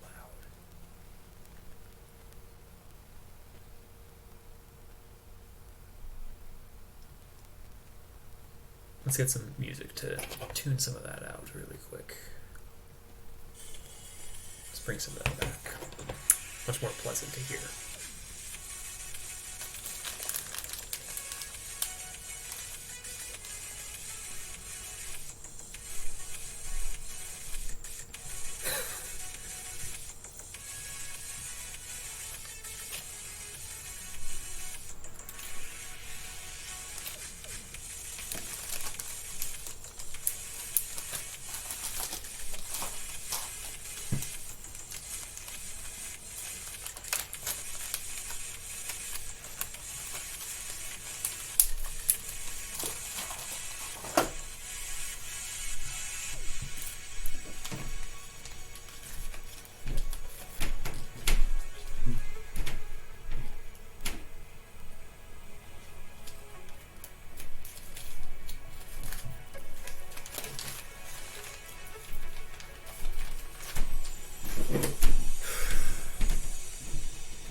So many sounds going on.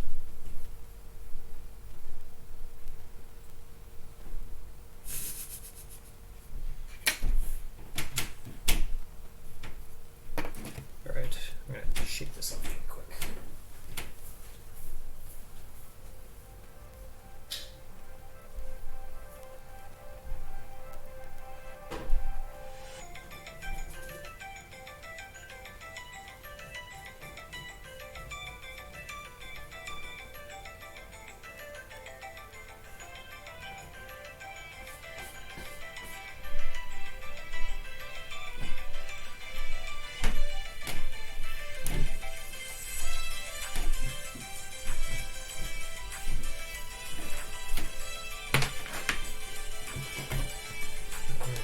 Turn that, that's a little loud.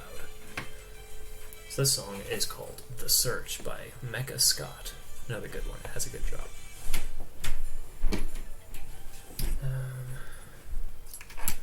Put that there.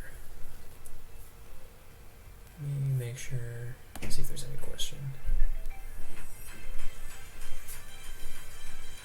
I see some people commenting Vask Tech and Vark Tech, but it looks like bots or something. I don't know. If there's something else you want to ask, go crazy, but I have no idea what that means. Sorry.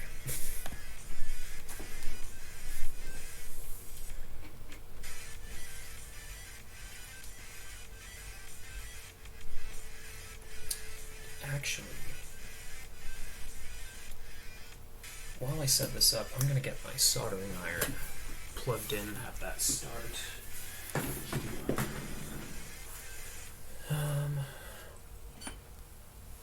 Make sure.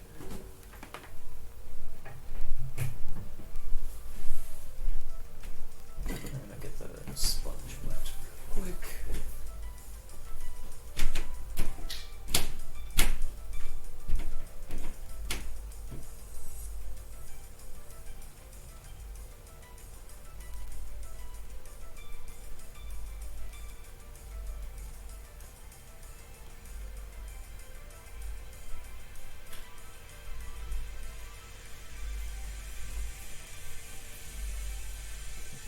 Is that heating up?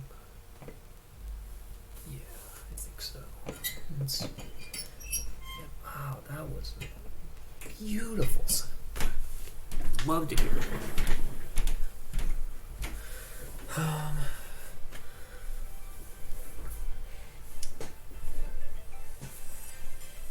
So let's see. Start disassembling some of this.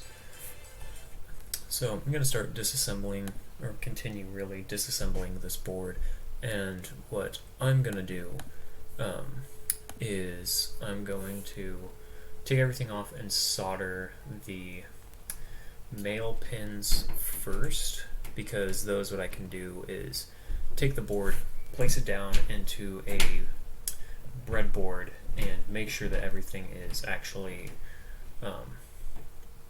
lined up fairly well, like everything's all vertical. I'm going to tack on a few spots really quick just to get the header rows in place, then I'll go and solder the rest of the connections afterward. So just shake some of it out. Awesome.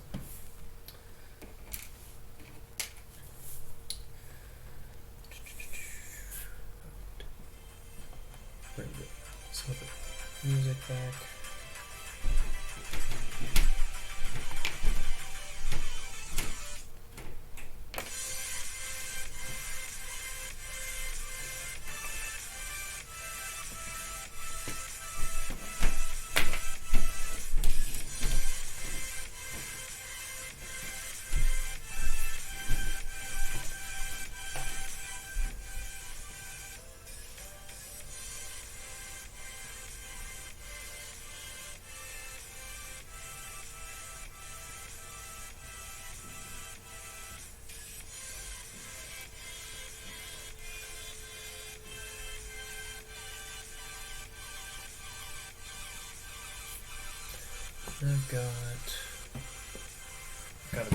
I've got one small breadboard right here that I can kind of plug stuff into. How many others? I'm gonna take out one of these really quick, and then one of them I'll just kind of do. Let me check my schematic. So I've got that right. Awesome.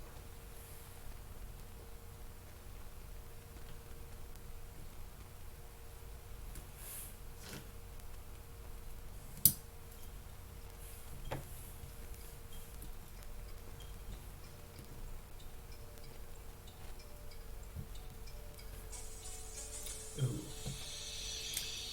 This is a good song. This is Divinity by Porter Robinson, except remixed by Rez. Wonderful.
Okay.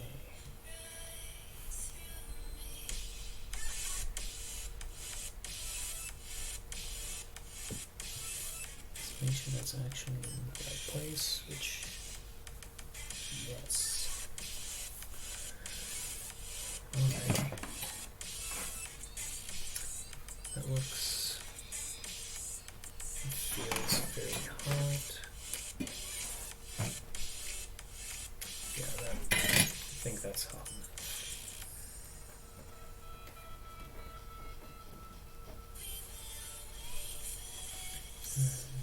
Solder.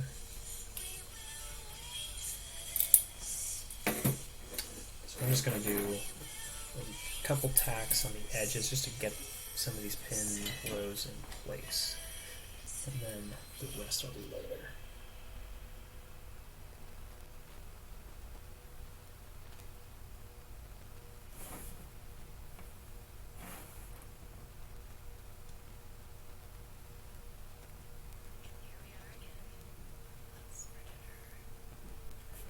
Awesome.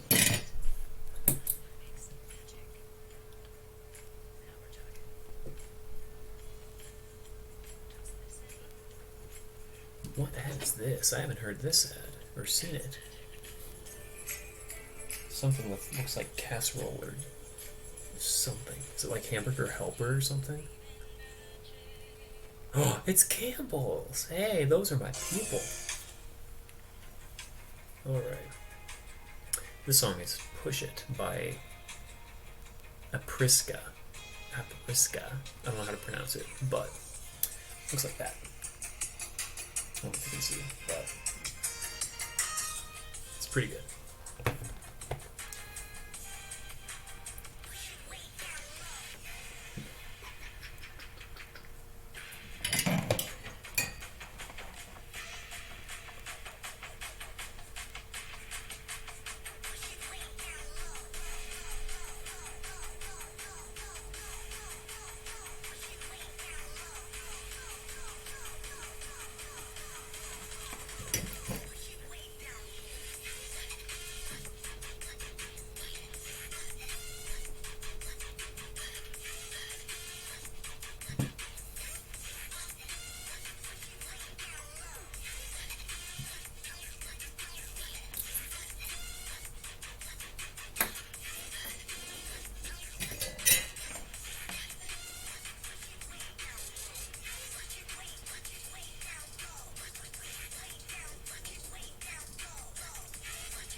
some of those attached now.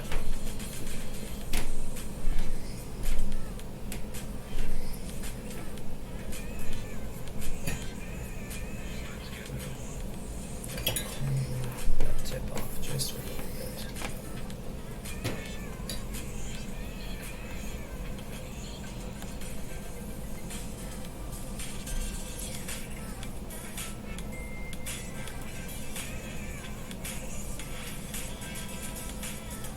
So we got 1, 2, 3, 6 of those. Just one more.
If you're interested in what song this is Starlight by Ramses B. Very, very nice. I like some of the audio clips it has of like people talking about like stars, planets, and whatnot. It's really cool. So that's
This is City Lights by Conroe.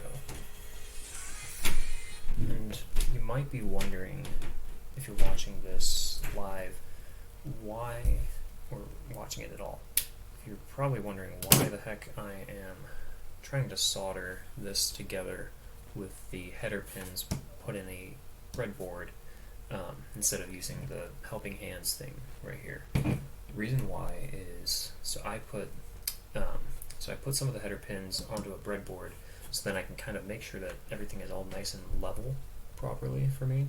Everything is all lined up level, and then I just tack the edges of the header rows with some solder really quick, and then once I have those tacked in place, then they stay stationary, and I can do more soldering later, but I do it just to help make sure that everything is fairly level or square, lined up, and all that goodness.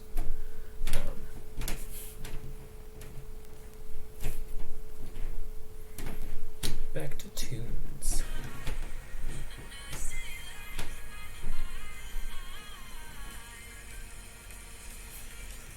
Let's see.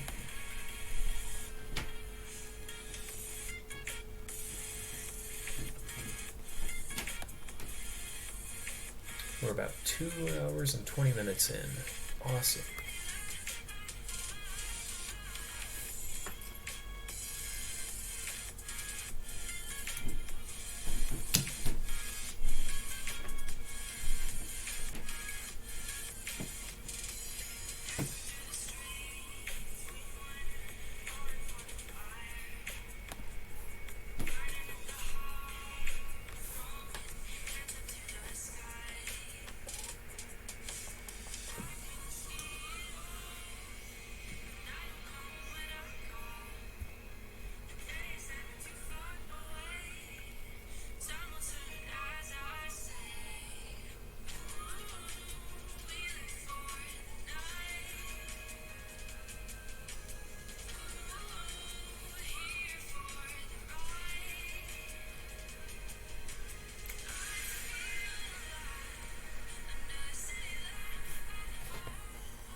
Make sure those are actually in the right place before I go and solder them again.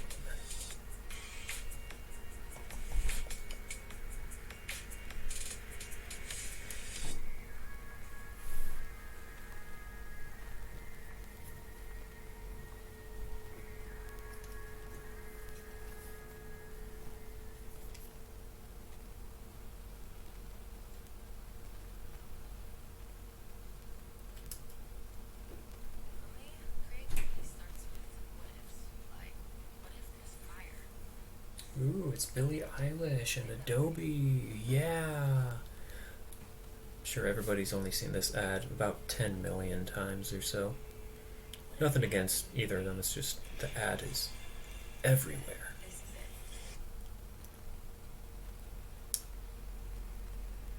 Actually, let me skip this one.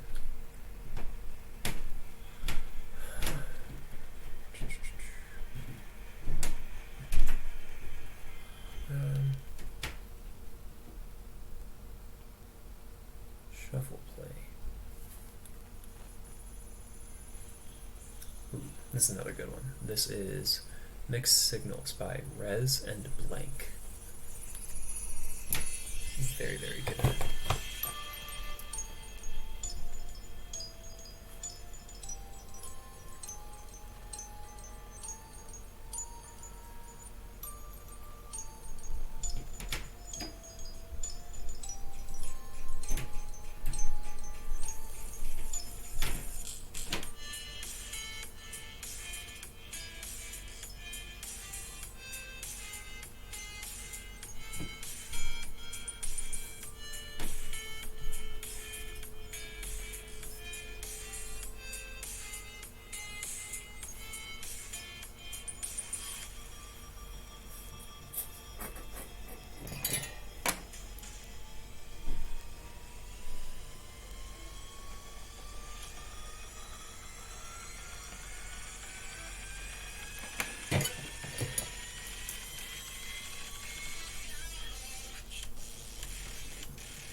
Wonderful. That hasn't happened with me before.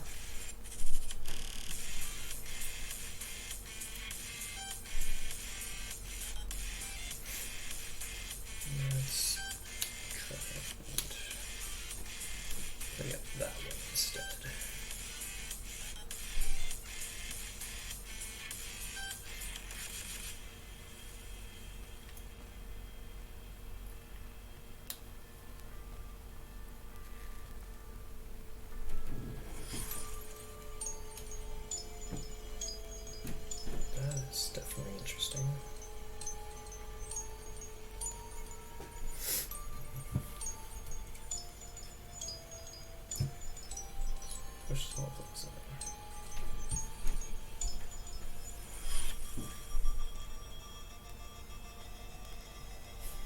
So then let's get that.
Next I've got,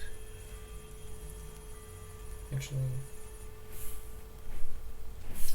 make sure that all that fits together. This next song is Warning by Nightmare and Slander, Boombox Cartel remix. They're all wonderful. I've seen Nightmare and Slander at concerts before. Boombox Cartel I almost saw, but then had something come up. But they're all really good.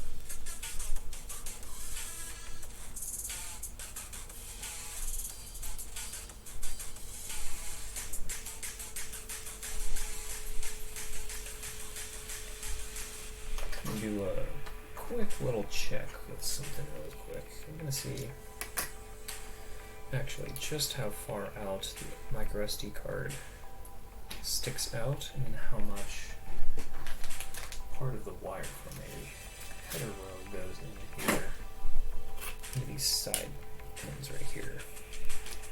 I might slide it a bit to the side depending on how much one hangs out over the other, so I can have things fairly centered.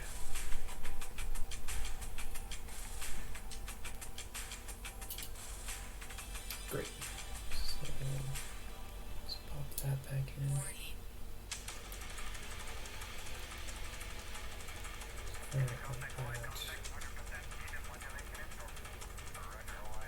Might pop it over one more.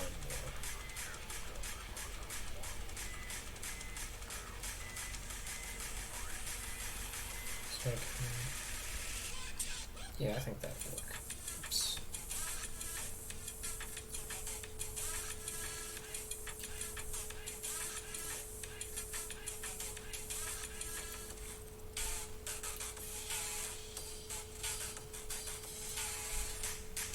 Yeah, I think that's the route I'll go.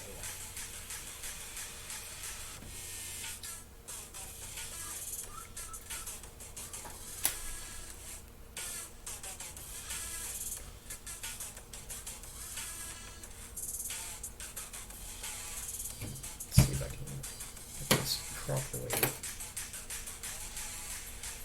set up here.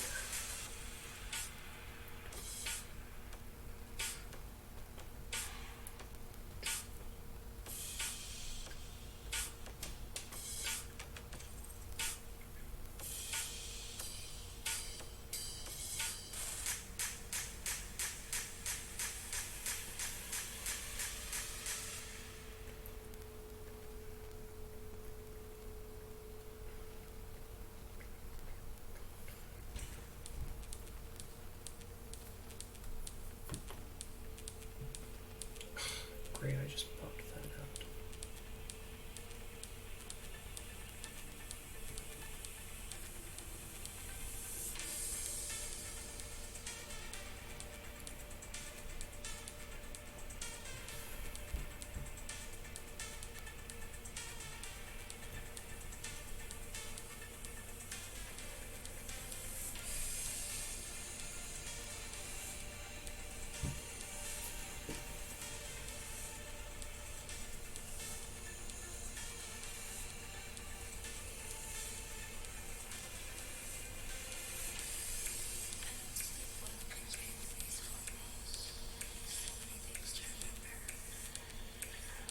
If you're curious what song this is, I believe, Death Asked a Question, yes, by Varian.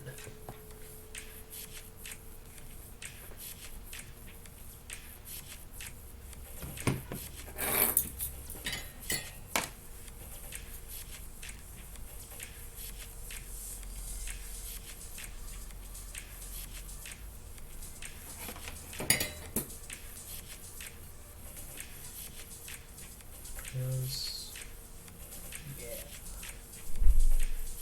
Excellent.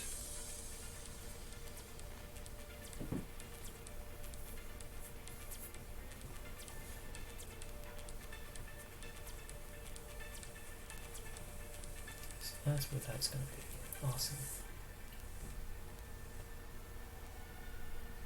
So now we have all of let's see. Let me check if anyone's got anything. Yeah, we're still good. Alright. So we've got basically all of the male pins set up on here now, if I can get this oriented in the camera right. So we've got first breakout row for our bottom modules. We have our buses up here. We have our micro SD breakout here, and then our power output pins right here. Next, I'm going to get some of the female rows set up.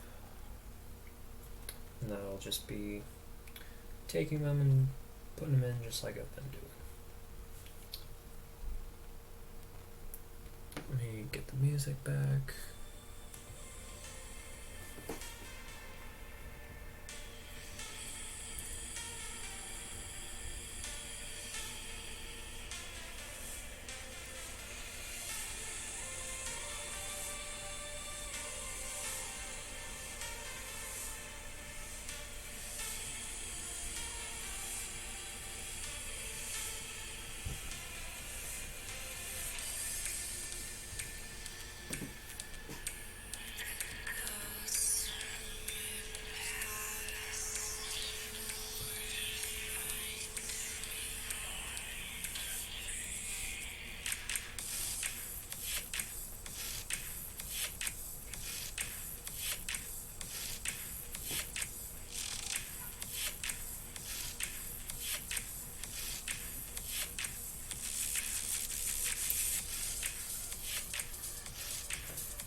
Make sure that's actually all nice and level.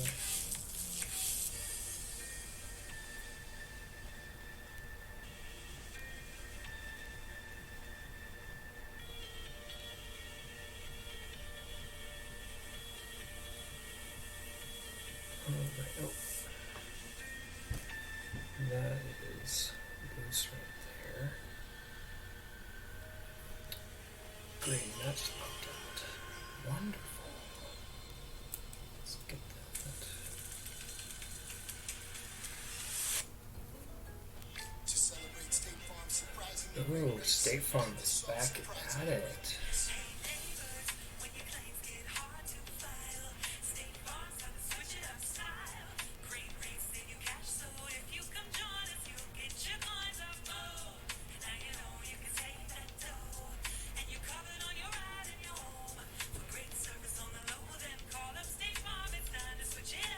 like a good neighbor, State Farm is there.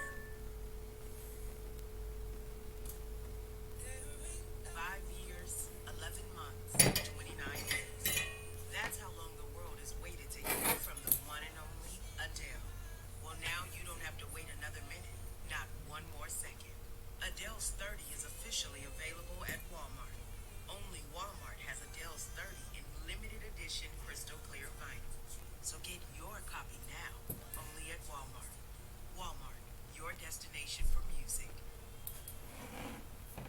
my destination for music was SoundCloud or YouTube, but okay.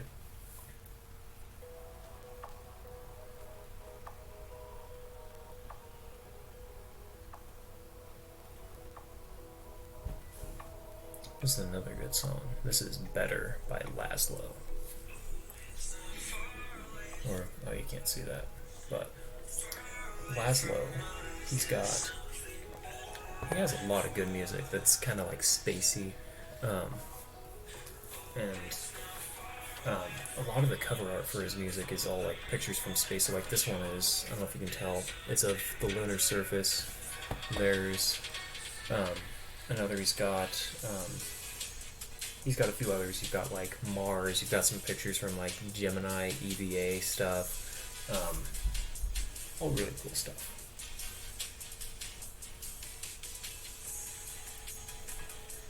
So we've got that one set in there. Now time for another row. Wherever the heck they are. There they are.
Okay. So now we've got 2 rows in. Now it's time for the last one. Where did it go? Great. It has disappeared. Where the heck is it? Is it under there? Great. Alright. Alright, let's see. So we've got that there. Micro SD card. Let me put this away. Ooh, this one's really good. This is Need You 100% by Duke Dumont Cream remix, and that's Cream with a K. Looks like that. It's pretty good. It's really groovy.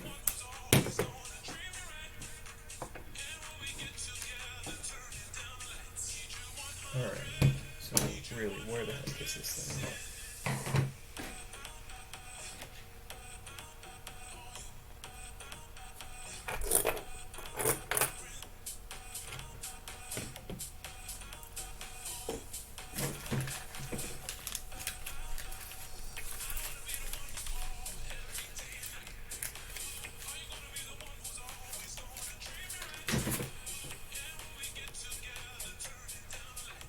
Where the crap is this thing?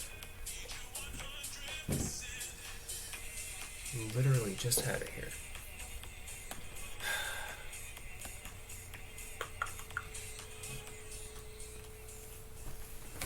So many pockets.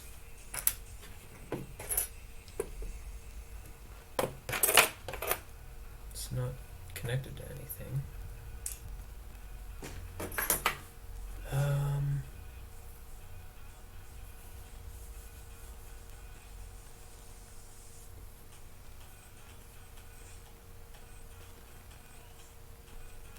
Did it fall on the ground?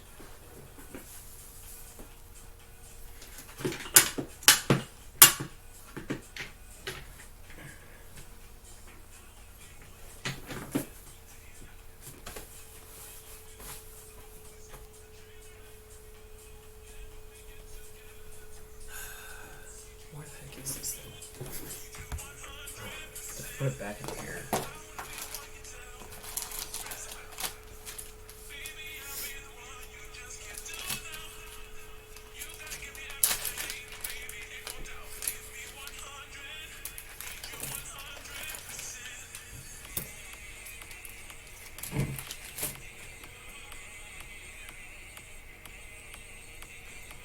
Seriously?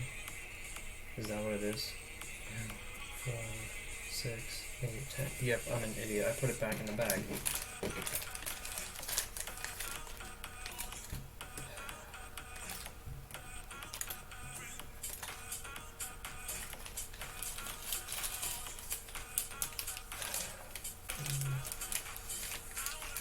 Go on, stop standing in the back. Alright. One more.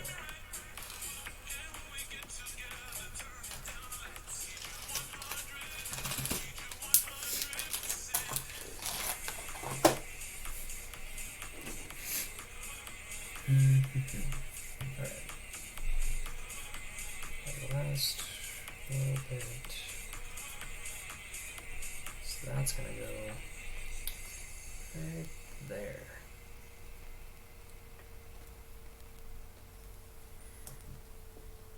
So let's get that tacked in really quick. Ooh.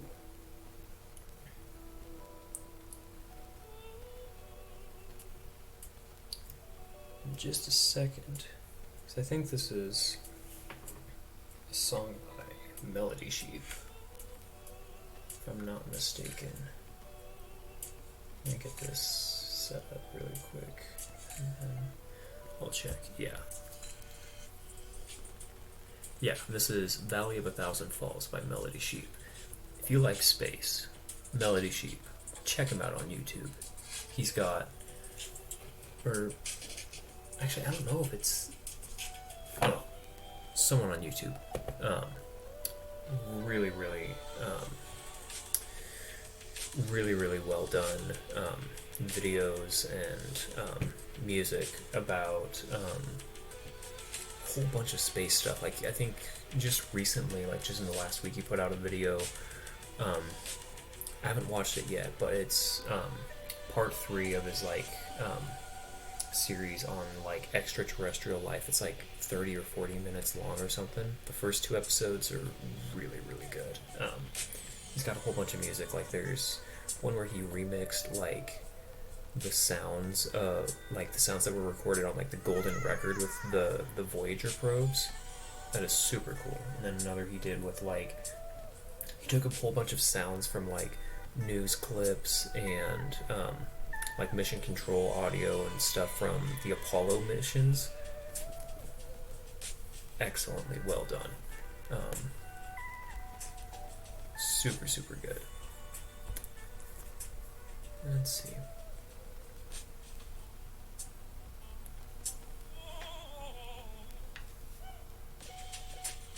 But yeah, if you don't know who he is or who they are or whatever, and you like space, then you are doing yourself a massive disservice. You definitely need to check them out.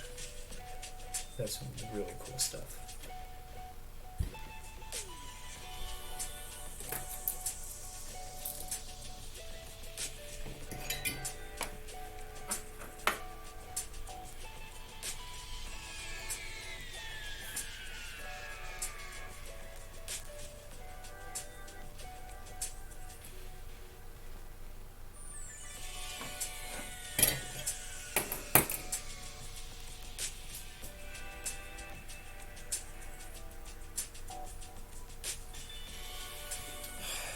All right.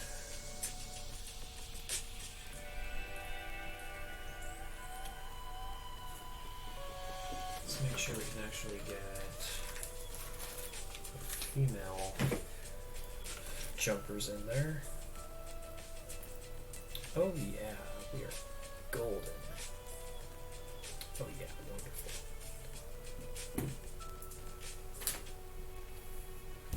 Alright.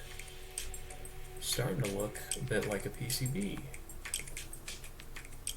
Let's see if you can tell. But so we've got all of our male jumpers, female jumpers, angled male jumpers, or headers, whatever word you want to use, really. I'm an engineer, and especially a mechanical engineer. Let me make that clear. I'm a mechanical engineer, not an electrical engineer. Everything electrical that I know is from tutorials on the internet and from some classes from my undergrad, which I'll probably talk a little bit about some concepts with like coding and other electrical stuff in a later video, but some of the electrical engineering professors at Northwest Nazarene University in Nampa, Idaho, like especially Dr. Griffin. Dr. Griffin is awesome. He did an excellent job with like digital systems, embedded systems. He is an excellent professor. If you are over there, and never get to take a class with him, do it. He is awesome. Also, these ads are really weird, like gain scent beads or whatever. Like it's some guy, he smells somebody like the mailman or something on a subway, and he's like, you're my soulmate. It's just interesting. Ooh, this is See You by World and Richard Caddick. Very good. Both of these guys. There isn't a single song by either of them that is not just absolutely wonderful. Okay.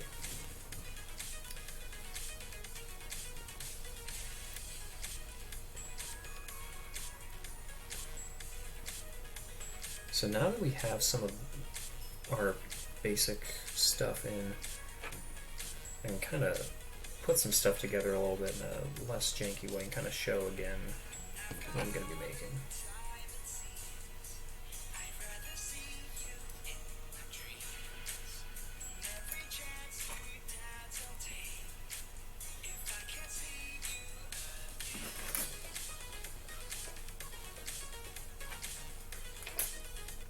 Let me pause that. So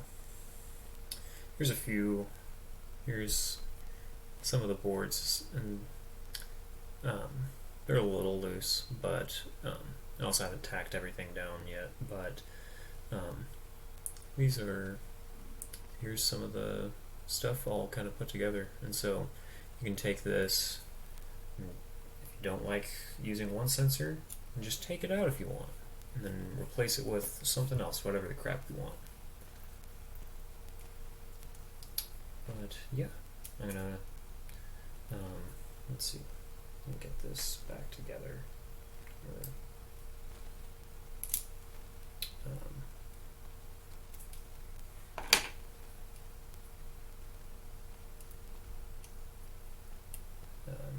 Let's see.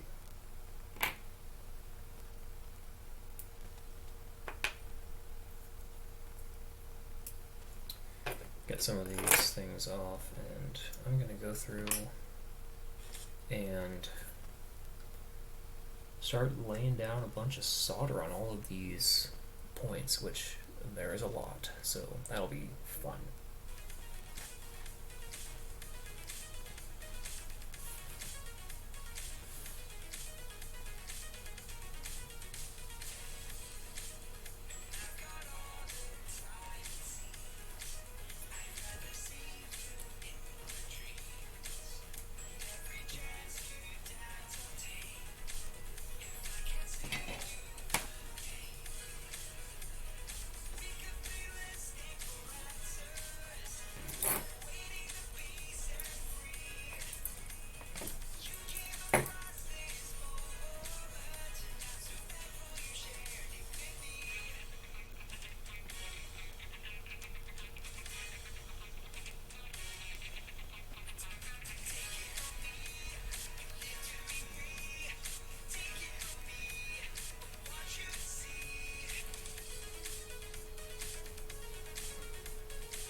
bring it back a little more of that out.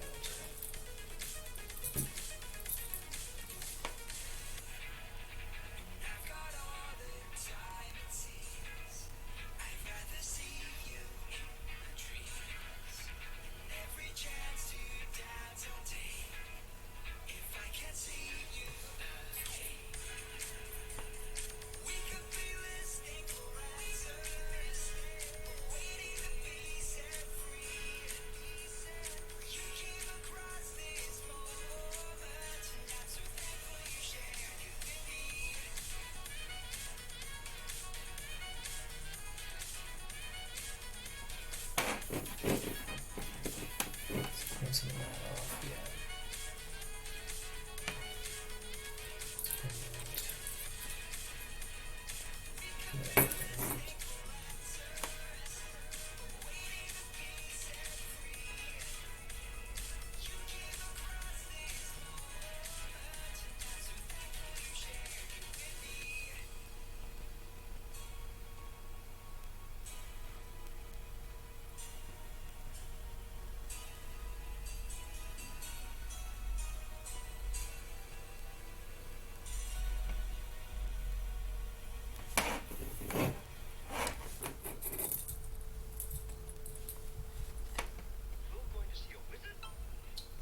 Oh, this song.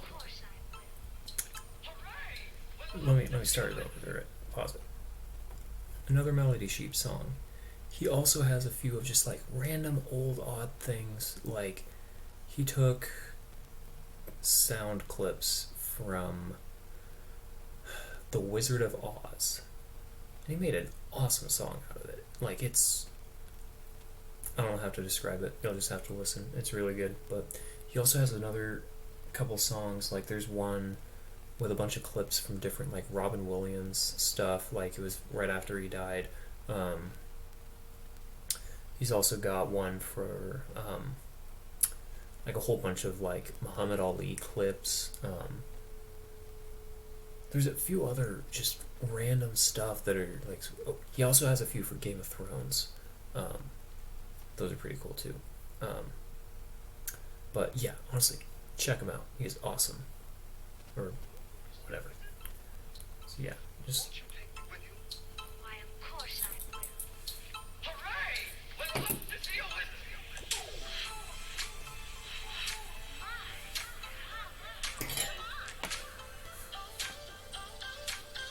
Close your eyes. Tap your heels together. Follow the yellow brick road. We're on our way to see the wizard. Together you and her.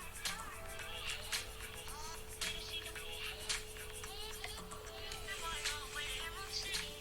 Together you and her. To get the wizard. To get the wizard. To get the wizard of Oz. I've got to see the wizard. The good witch cannot save me. Close your eyes. Follow the yellow brick road. Tap your heels together.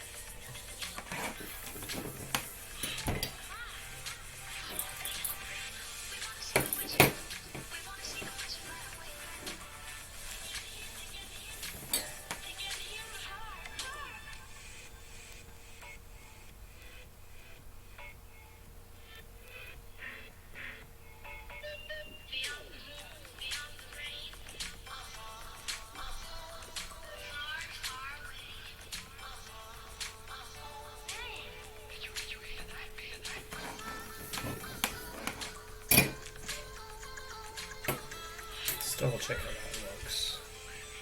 You're the best friends anybody ever Oh had. yeah, they're all still in there. And it's funny, but I feel as if I've known you all the time.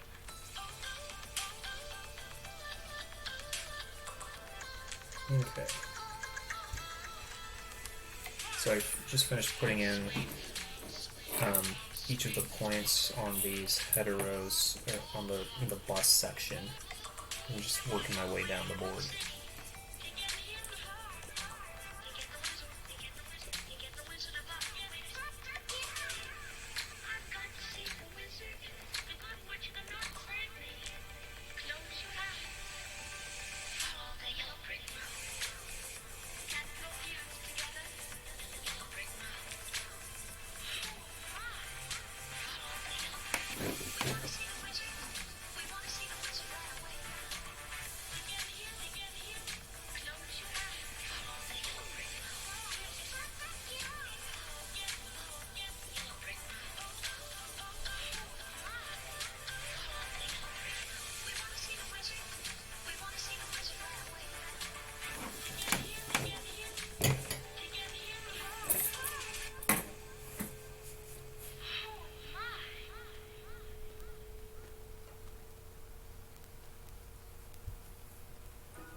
This next song, ooh, this is "The Universe Is Yours" by Arm & Hammer.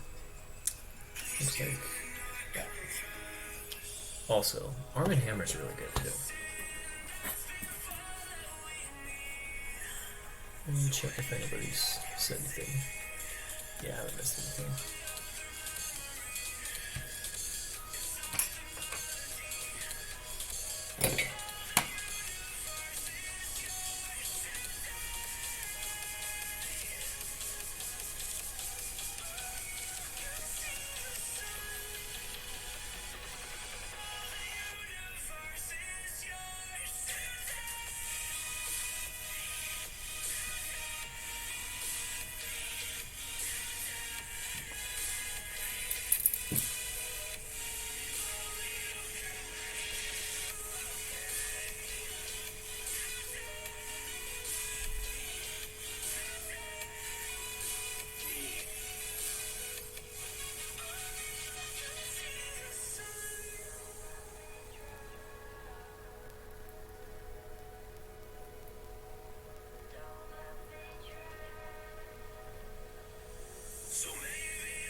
Drop that.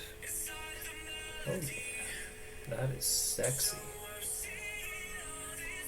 That is if you're into wires.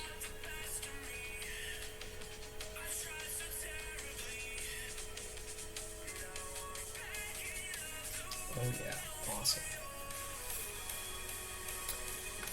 I'm gonna start to put on some of these other components.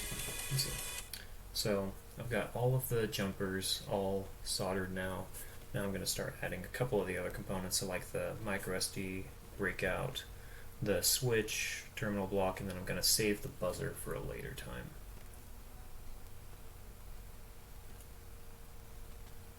Let's get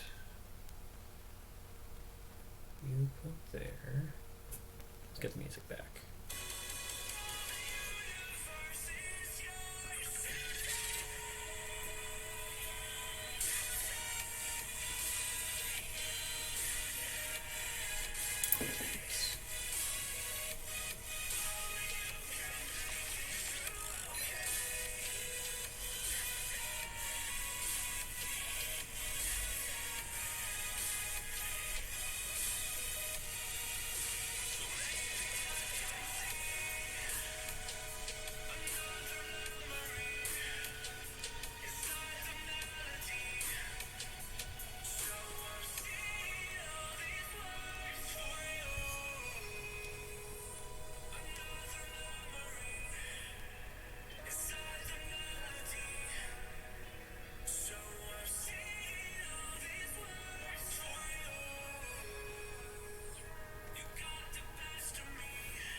This is Beauty of the Unhidden Heart by The Glitch Mob, remixed by Bass Nectar. I've seen The Glitch Mob live before, and they were really, really good. It was on the Alchemy Tour in 2019. It was a big tour they did with Seven Lions, another one of my favorites. Nightmare and Slander were there, I believe. There was a bunch of people. It was pretty sweet.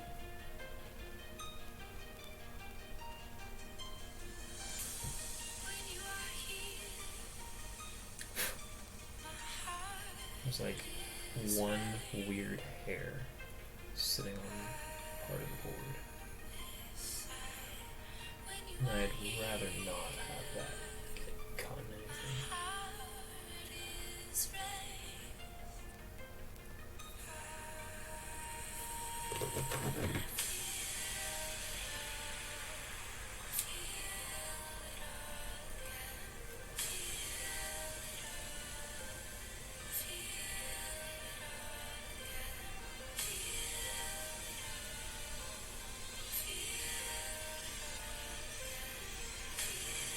Come on, get it.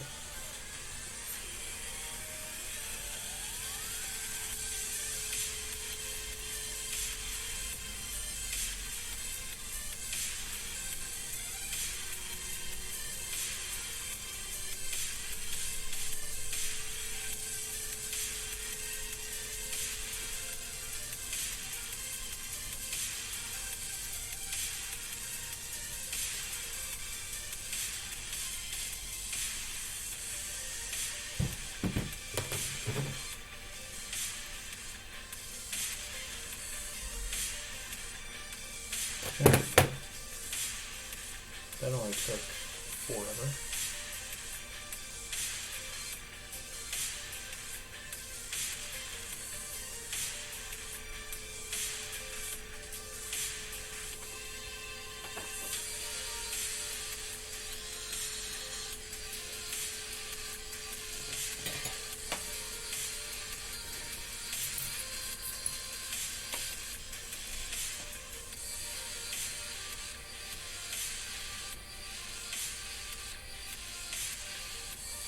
Let's see if that's actually level before finishing that.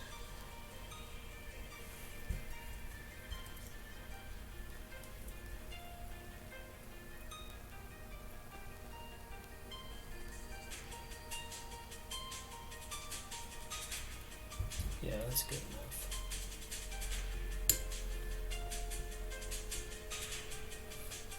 Maybe this way.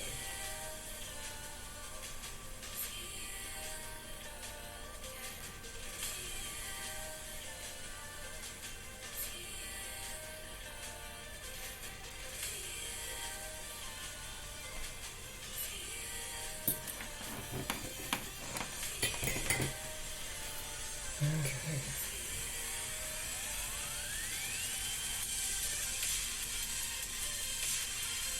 Alright. Micro SD card is mounted.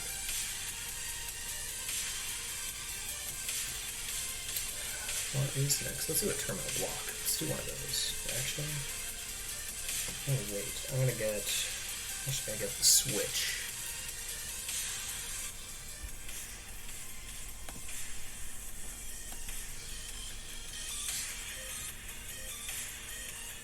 Let's see.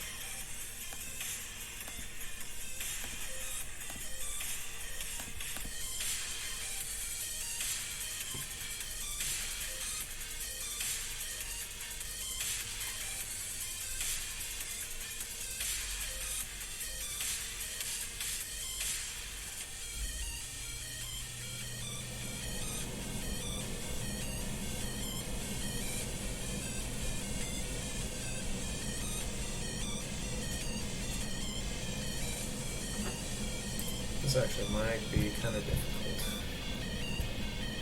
I should have planned this a little better.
this is Angel Voices by Virtual Self. And Virtual Self is just another work by, or another, what's the word I'm looking for? Alter ego, whatever word you want to use for Porter Robinson. He had it for a few years. It's kind of like, not quite as like chill, emotional sounding like some of his earlier stuff. It's like some of this stuff. It's pretty good though.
Alright.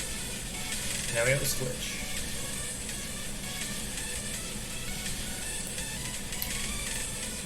Alright.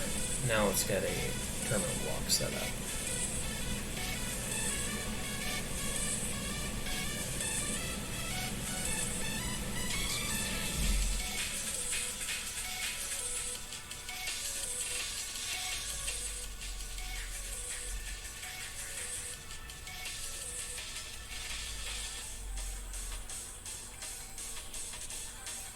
This part's one of the best parts of the song.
Alrighty.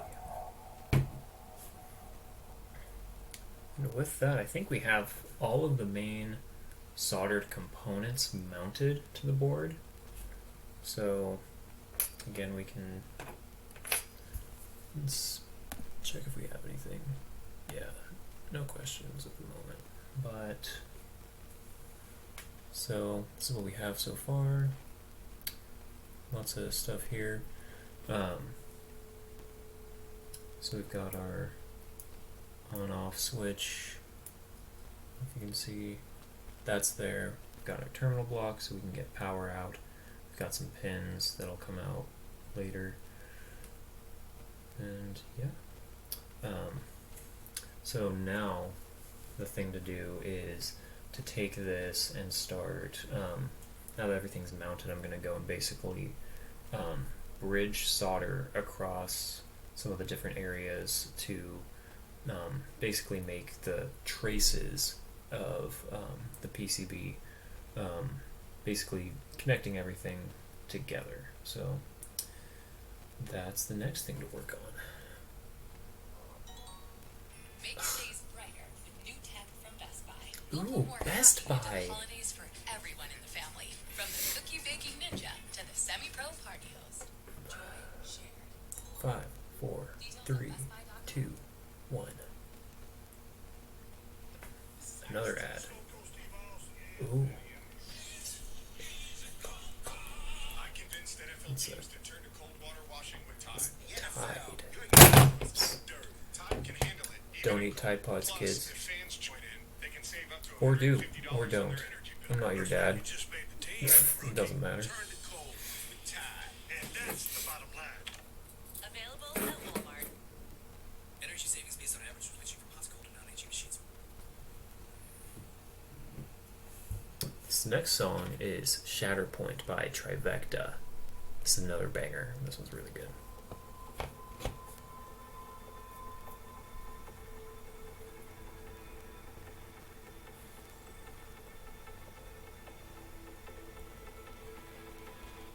Actually, let me check stream is actually working on my phone.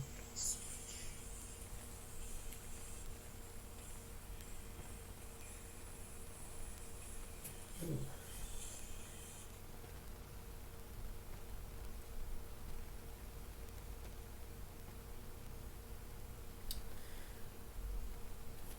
Let's see.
I needed to breathe at some point. Soldering fumes are just wonderful.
pause this really quick.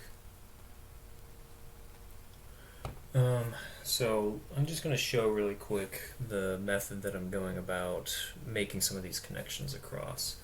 So if you can see, what I'm doing is I'm basically just taking solder and just kind of gooping it up until it goes and connects between each of these points right here. If I can, and it doesn't want to focus, but if you can see, there's basically a bunch of globs of solder just going between these pins here. And I'm just going to do that across the different areas that need jumping. So basically anywhere that there's a female and male header right next to each other, that's what's going to happen. So that usually takes a little while sometimes, but already partway done. So let's just keep going.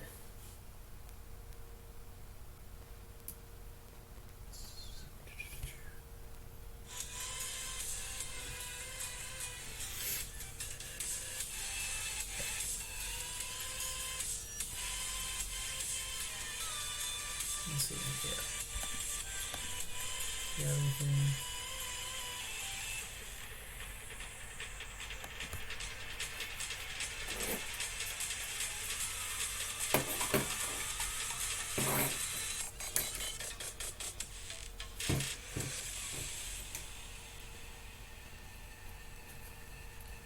Let's get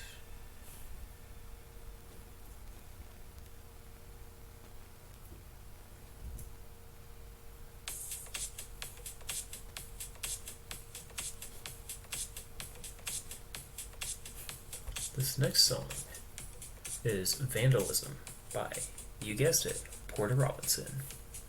This one actually has the album art for this album. It's called Spitfire. I don't know if you can tell, the album art is actually a modified picture of I think it's either a Titan 2 or a Titan 3 or something. It's a Titan rocket, and it's pretty cool.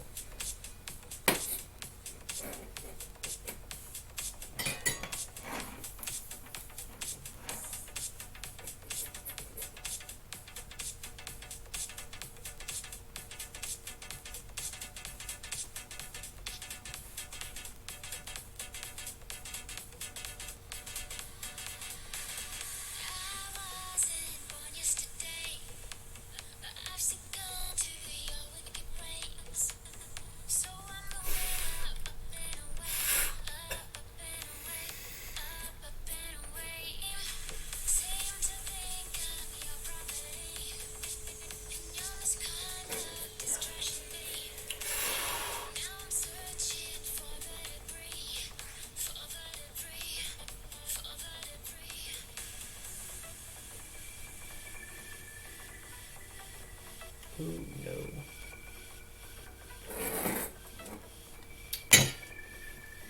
Let's get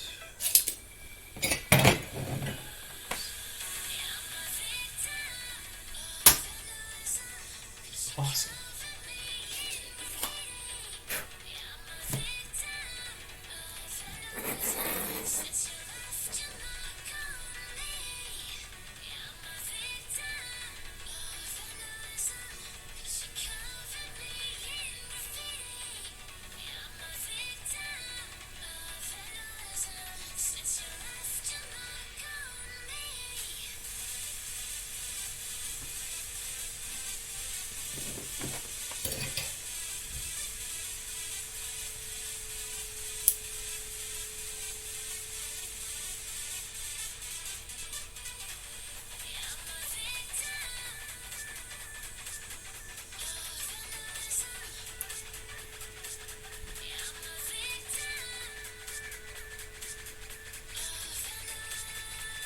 Awesome. So we just got our jumpers for the micro SD card done.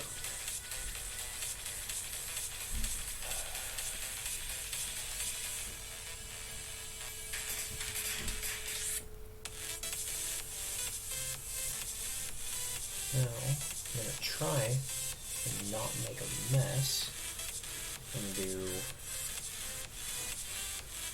some of the ones that are spaced out. These are rather than just right next to each other. So next I'm going to do the jumpers for the sensors that are spaced out just a little bit. Now, those are a little bit trickier sometimes because there's an extra space or an extra hole in the middle that you have to try and jump across and try and not make a mess. But it's doable, it's just a little more effort.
song is next?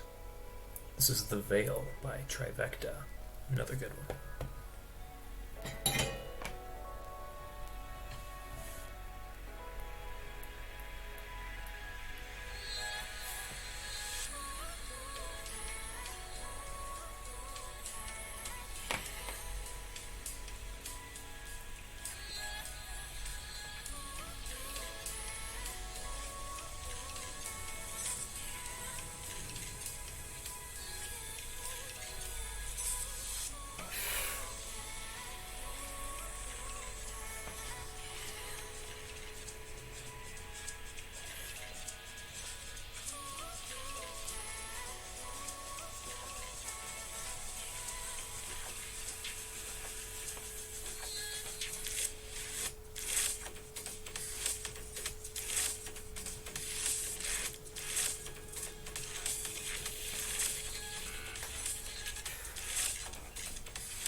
Okay.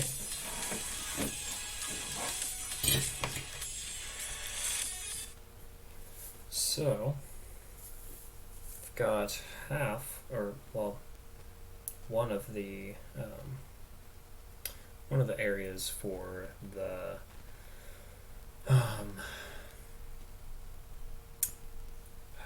what's it called, the bus area. So if you look right here, I went and jumped across, and yeah, it's not the cleanest, but it works. That is all that matters for right now.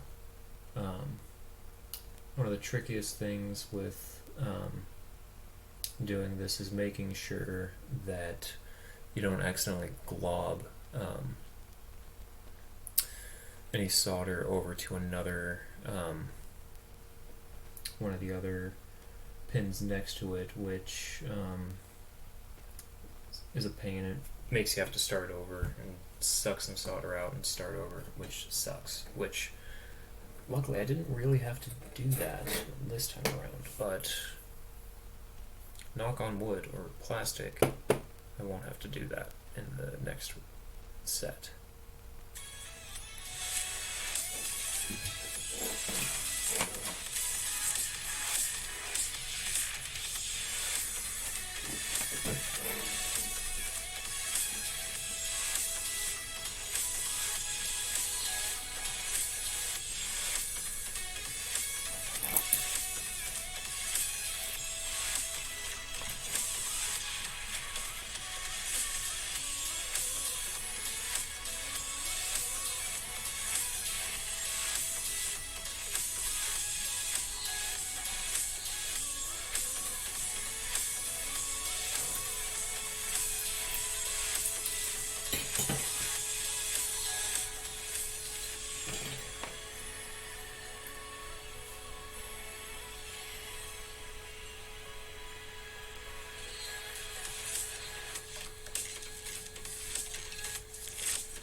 it is? I think it is. Oh yeah. Cyberpunk 2077 Arasaka Parade, I think. Yeah. This is some of the music from that.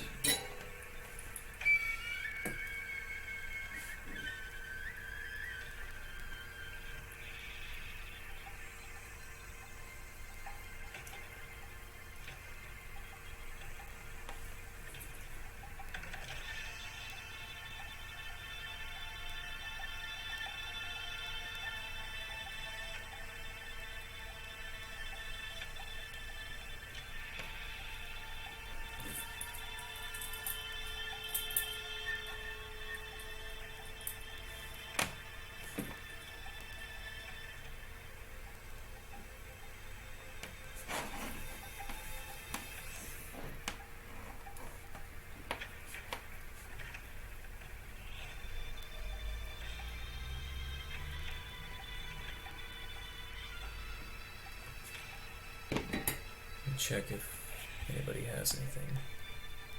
Yep, nothing yet.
with a fresh cracked egg, cheese, and your choice of bacon or sausage. Did we mention the part where Wendy's biscuits are hot and buttery?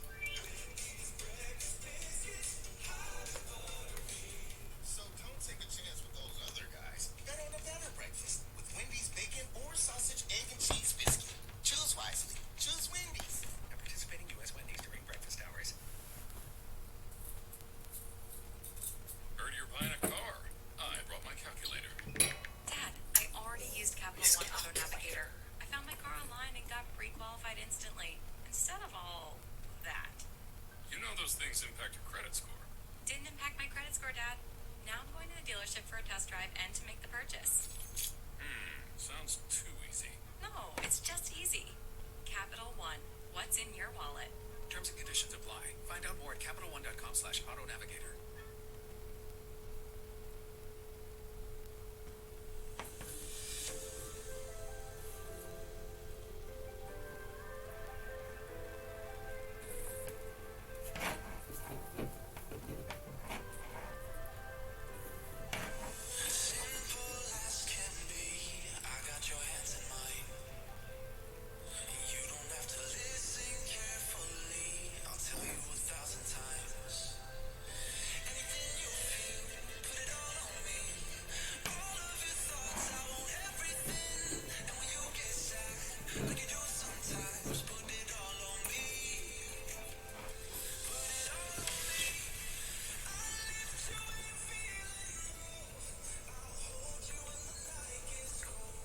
If you're interested what song this is Griffin and Slander, All You Need to Know, remixed by Jason Ross. Looks like that.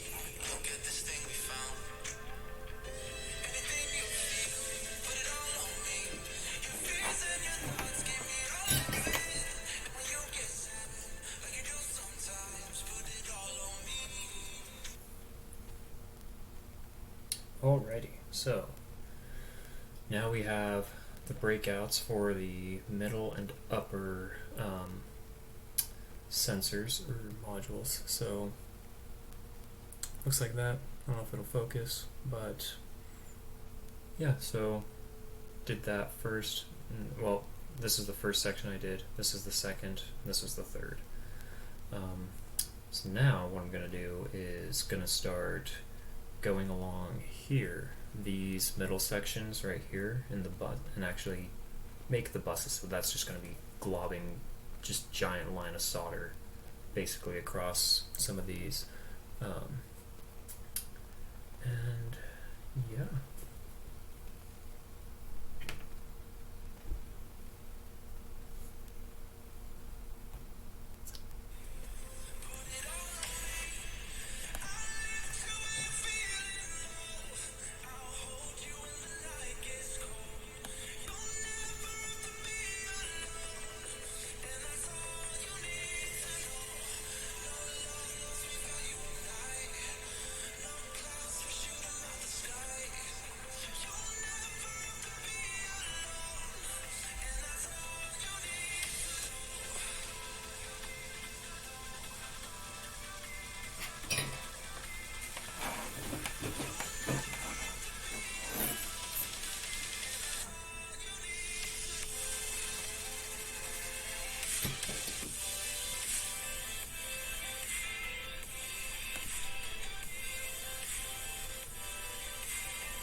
this is Drive by What Good, and that's What Good, like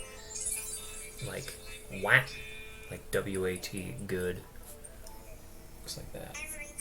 They're not as big, but I like this one. I found them on SoundCloud like summer 2016. Wonderful.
This one is Dream, Dream, Dream by Madion.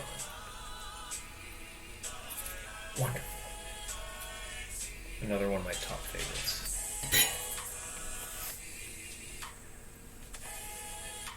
I got to see him live on his Good Faith tour, fall of 2019. Excellent.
So let's check. Yeah. So got an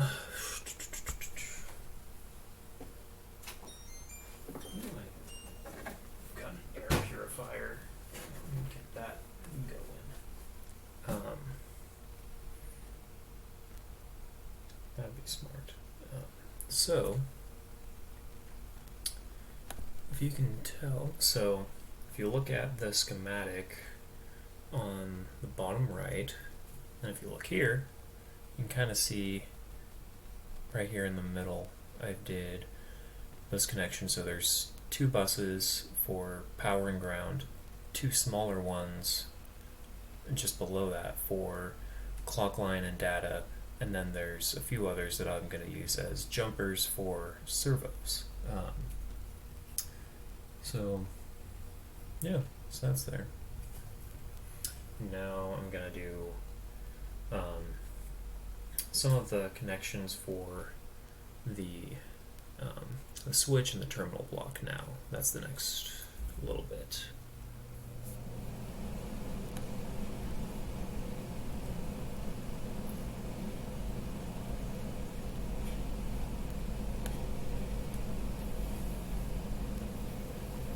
And we are almost done with this thing.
With Squarespace, you can sell organic, raw, natural, or Bills. and book clients for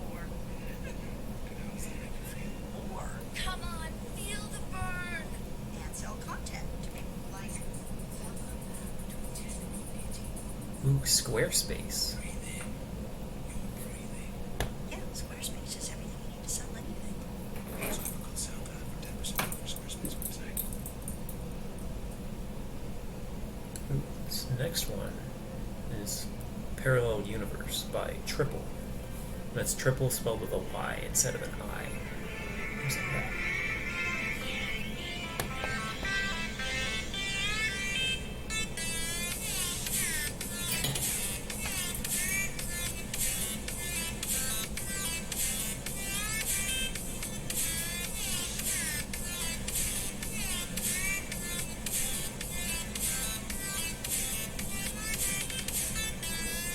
I was brought here in a spaceship, a physical spaceship that is, to your planet at a very young age.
finish up one last step real quick.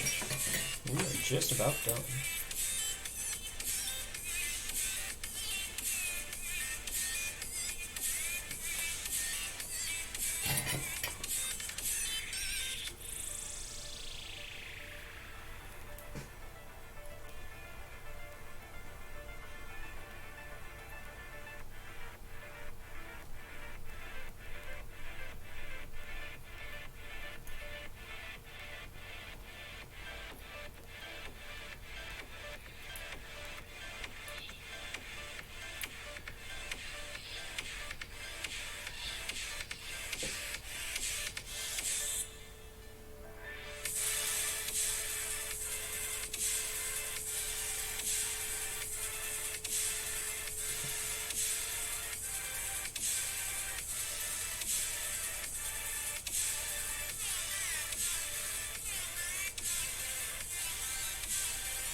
Alrighty.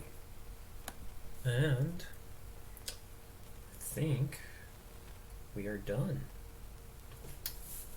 So you look on the bottom, I added the traces for the terminal block and the switch that goes across, and on the other side it looks like this. Really doesn't want to focus, but it's there. I'll see if I can show it here instead. The corner. So you can kind of see a little bit.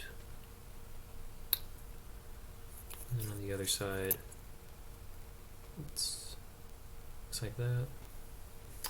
If we get our parts, or our other electrical components, I'm going to bridge, or I'm going to put that one there. Let's get that one there. Get our GPS there, an HC12. Oh yeah.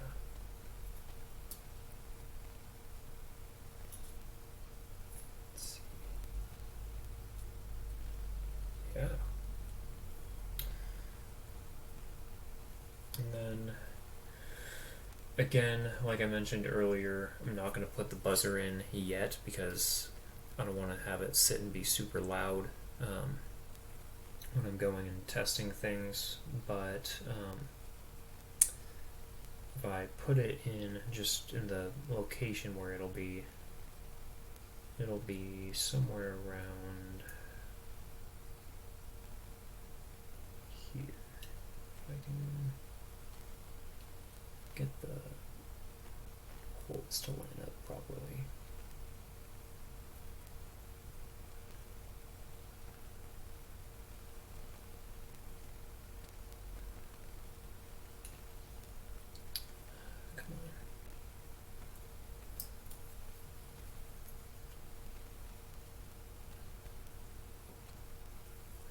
There we go. So now we have our electrical assembly, minus the jumper wires.